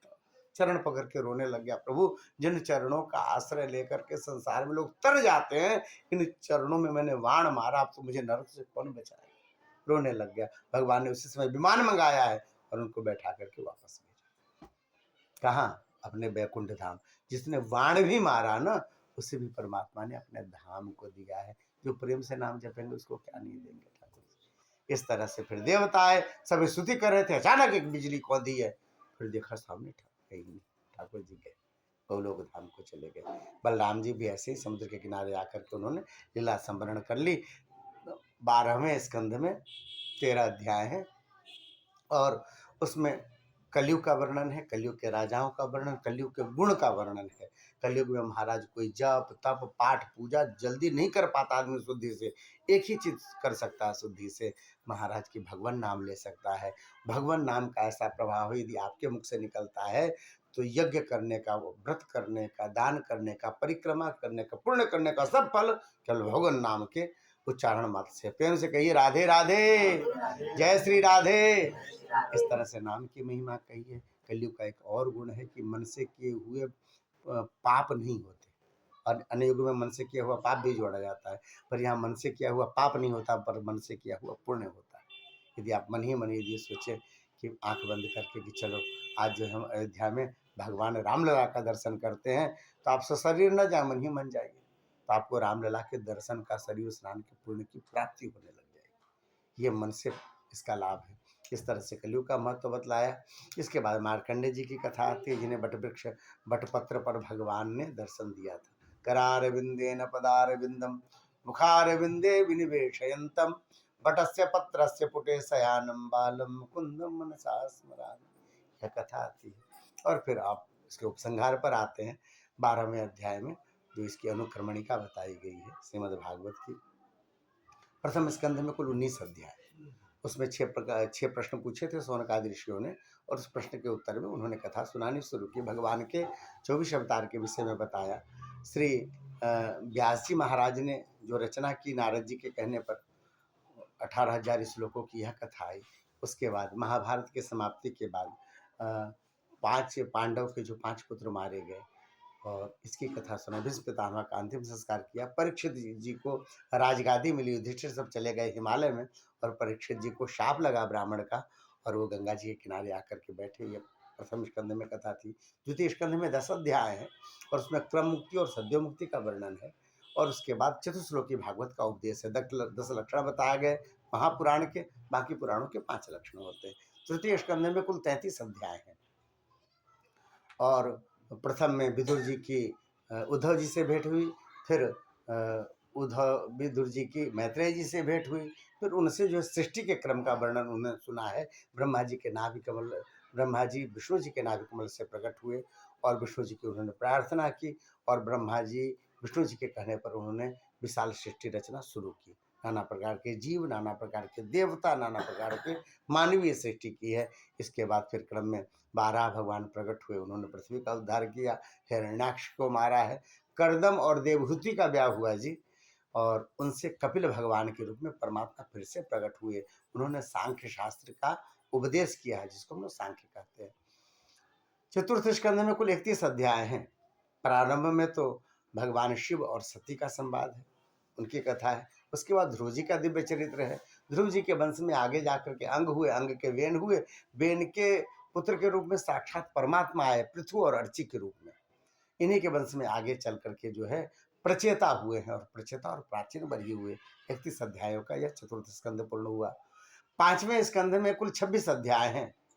उसमें मनु शतरूपा के जो पुत्र हैं प्रियव्रत, उनकी कथा है। प्रियव्रत के पुत्र आग्निक, आग्निक के पुत्र नाभि, नाभि के पुत्र ऋषभ देव जी, और ऋषभ देव जी के पुत्र 100 पुत्र हुए थे, जिसमें सबसे बड़े थे भरत जी, जिनके नाम पर इस देश का नाम भारत पड़ा। भरत जी की कथा आती है। उनको मृग बनना पड़ा था, एक मृग के मोह में। बाद में वह शरीर छोड़ा तो जड़ भरत बने, और उन्होंने रघुगण राजा को जो है उपदेश किया है, यह कथा आती है। और फिर गय का चरित्र, भूगोल खगोल का वर्णन, 28 प्रकार के नरकों का वर्णन किया। 26 अध्यायों का यह 5वां स्कंद पूर्ण हुआ। जो षष्ठ स्कंद है उसमें जो है कुल 19 अध्याय हैं। और प्रथम में जो है षष्ठ स्कंद में अजामिल का चरित्र है, और उसके बाद जो है सुदक्ष प्रजापति के हरियश और सबलस्व पुत्र जो 10,000 और 1,000 है, उनकी चर्चा की गई है। और इसके बाद विश्वरूप की कथा है, जिन्होंने नारायण कवच का उपदेश किया था। वृत्रासुर की कथा है, जिसे त्वष्टा ने अपने यज्ञ कुंड से उत्पन्न किया था, जिन्होंने 4 श्लोकों में भगवान की बड़ी सुंदर स्तुति की। पूछा परीक्षित ने, महाराज ये राक्षस था, इसने भगवान की कैसे स्तुति की? तब चित्रकेतु की कथा सुनाई, जिसकी 1 करोड़ रानियां थी पर बेटा नहीं था। उसको फिर संत की कृपा से कि बेटा हुआ, पर वह अभी जो है कम आयु का था, मरा। राजा जो रोया सो रोया। बाद में उस जीव को बुला करके कहा है, अपने पिताजी को पहचानो। तो पूछते हैं, तुम कौन से जन्म के पिताजी हो? हमारे हमारे तो बहुत जन्म हुए, कितनी बार हम मनुष्य बने, उसमें भी पिताजी कोई होंगे, तुम कौन वाले जन्म वाले पिताजी हो? इसको वैराग्य हो गया, और यह भगवान के तपस्या करते हुए विद्याधर बने हैं, इन्हीं को शाप लगी थी जिससे वह वृत्रासुर नाम के राक्षस बने। और इसके बाद 49 अमृतों की कथा का क्रम आया और फिर यह 19 अध्यायों का षष्ठ स्कंद समाप्त हुआ। 7वें स्कंध में कुल 15 अध्याय हैं, जिसमें महाराज प्रहलाद जी का चरित्र है, जो भगवान ने एक खंभे को माँ बाप बना करके प्रकट होकर के हिरण्यकशिपु का वध किया था। फिर यह कथा आती है नारायण, बड़ी सुंदर कथा आती है 8वें स्कंद की, जिसमें 24 अध्याय है। गजेंद्र मोक्ष का वर्णन, एक बार हाथी को बचाने के परमात्मा दौड़ पड़े थे और गजेंद्र का उद्धार किया था उन्होंने, इसकी कथा आती है। समुद्र मंथन की कथा, जहाँ कुल 14 रत्न प्रकट हुए। 52 अवतार का चरित्र, जो भगवान ने बलि से छल करके 3 पग में पूरा तीनों लोक नाप लिया था और 52 को फिर सुतल लोक में जाना पड़ा। 24वें अध्याय में मत्स्यावतार की चर्चा है और फिर 9वें स्कंध में आते हैं, जिसमें कुल 24 अध्याय हैं।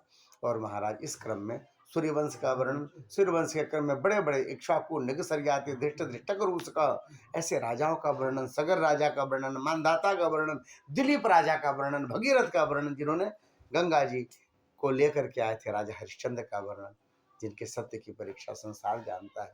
फिर अज के पुत्र हुए दशरथ, दशरथ के 4 पुत्र के रूप में परमात्मा प्रकट हुए, इनकी चर्चा राम, लक्ष्मण, भरत और शत्रुघ्न की कथा 2 अध्यायों में। और इसके बाद सूर्यवंश के अंतर्गत मिथिला के राजाओं का वर्णन, इनकी परंपरा चली।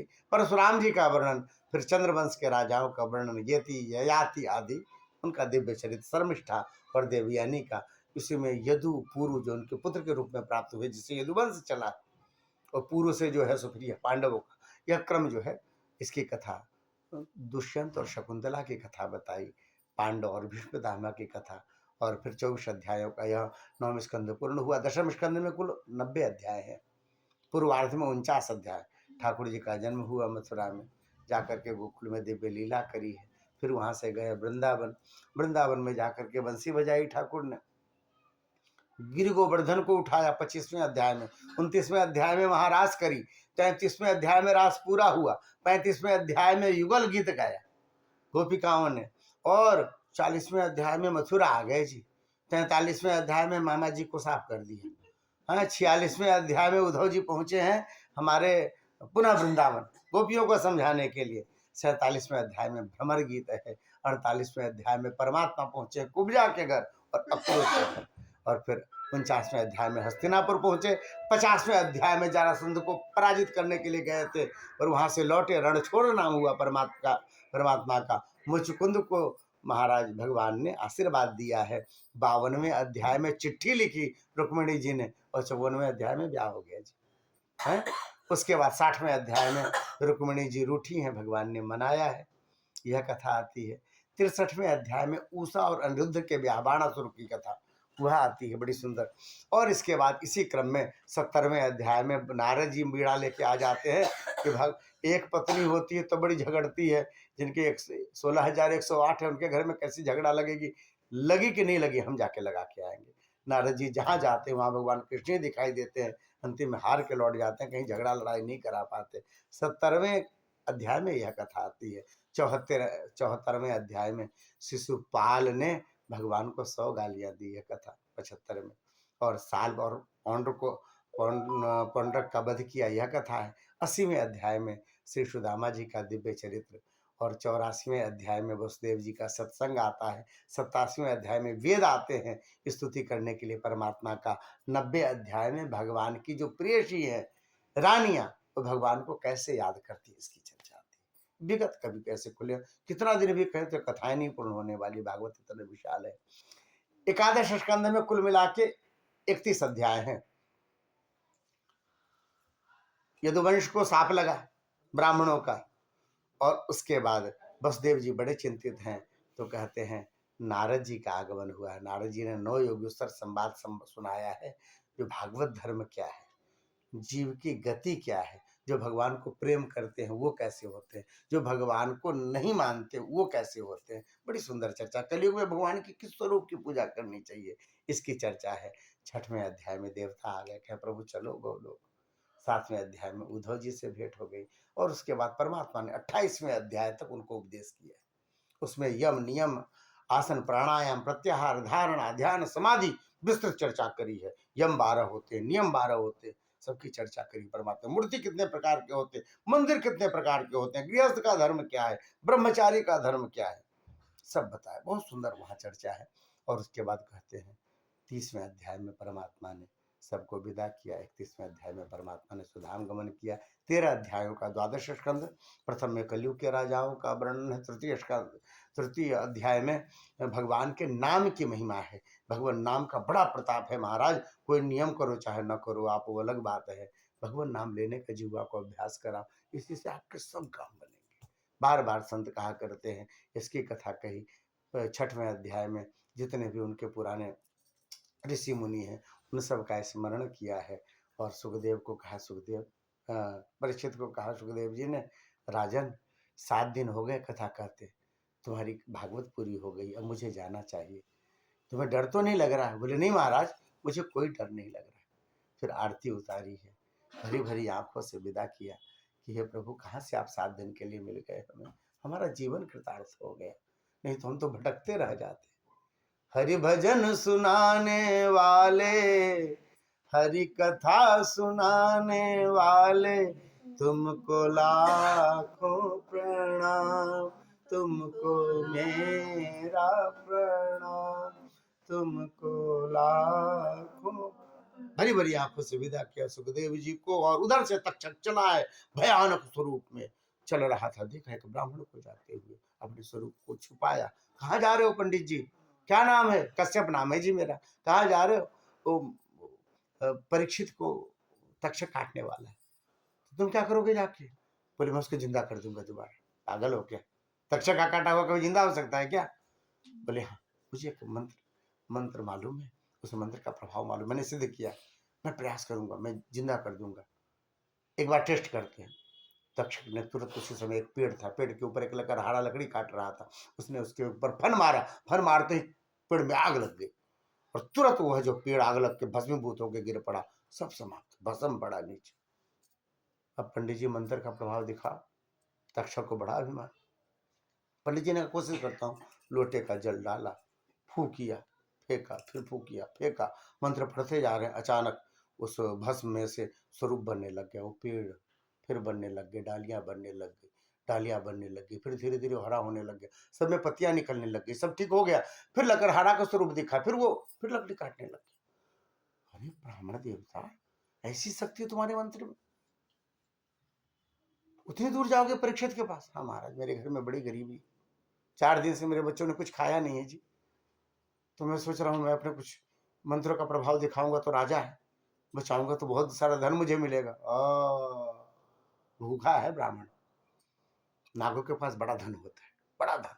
तक्षक ने खूब धन दे दिया, पंडित जी वहीं से लौटे, पहुंचे ही नहीं। इधर तक्षक पहुंचे हैं जब उनका प्राण निकल चुका था शरीर से, बस आके शरीर को छुआ, शरीर भस्म हो गया, शरीर भस्म हो गया जी।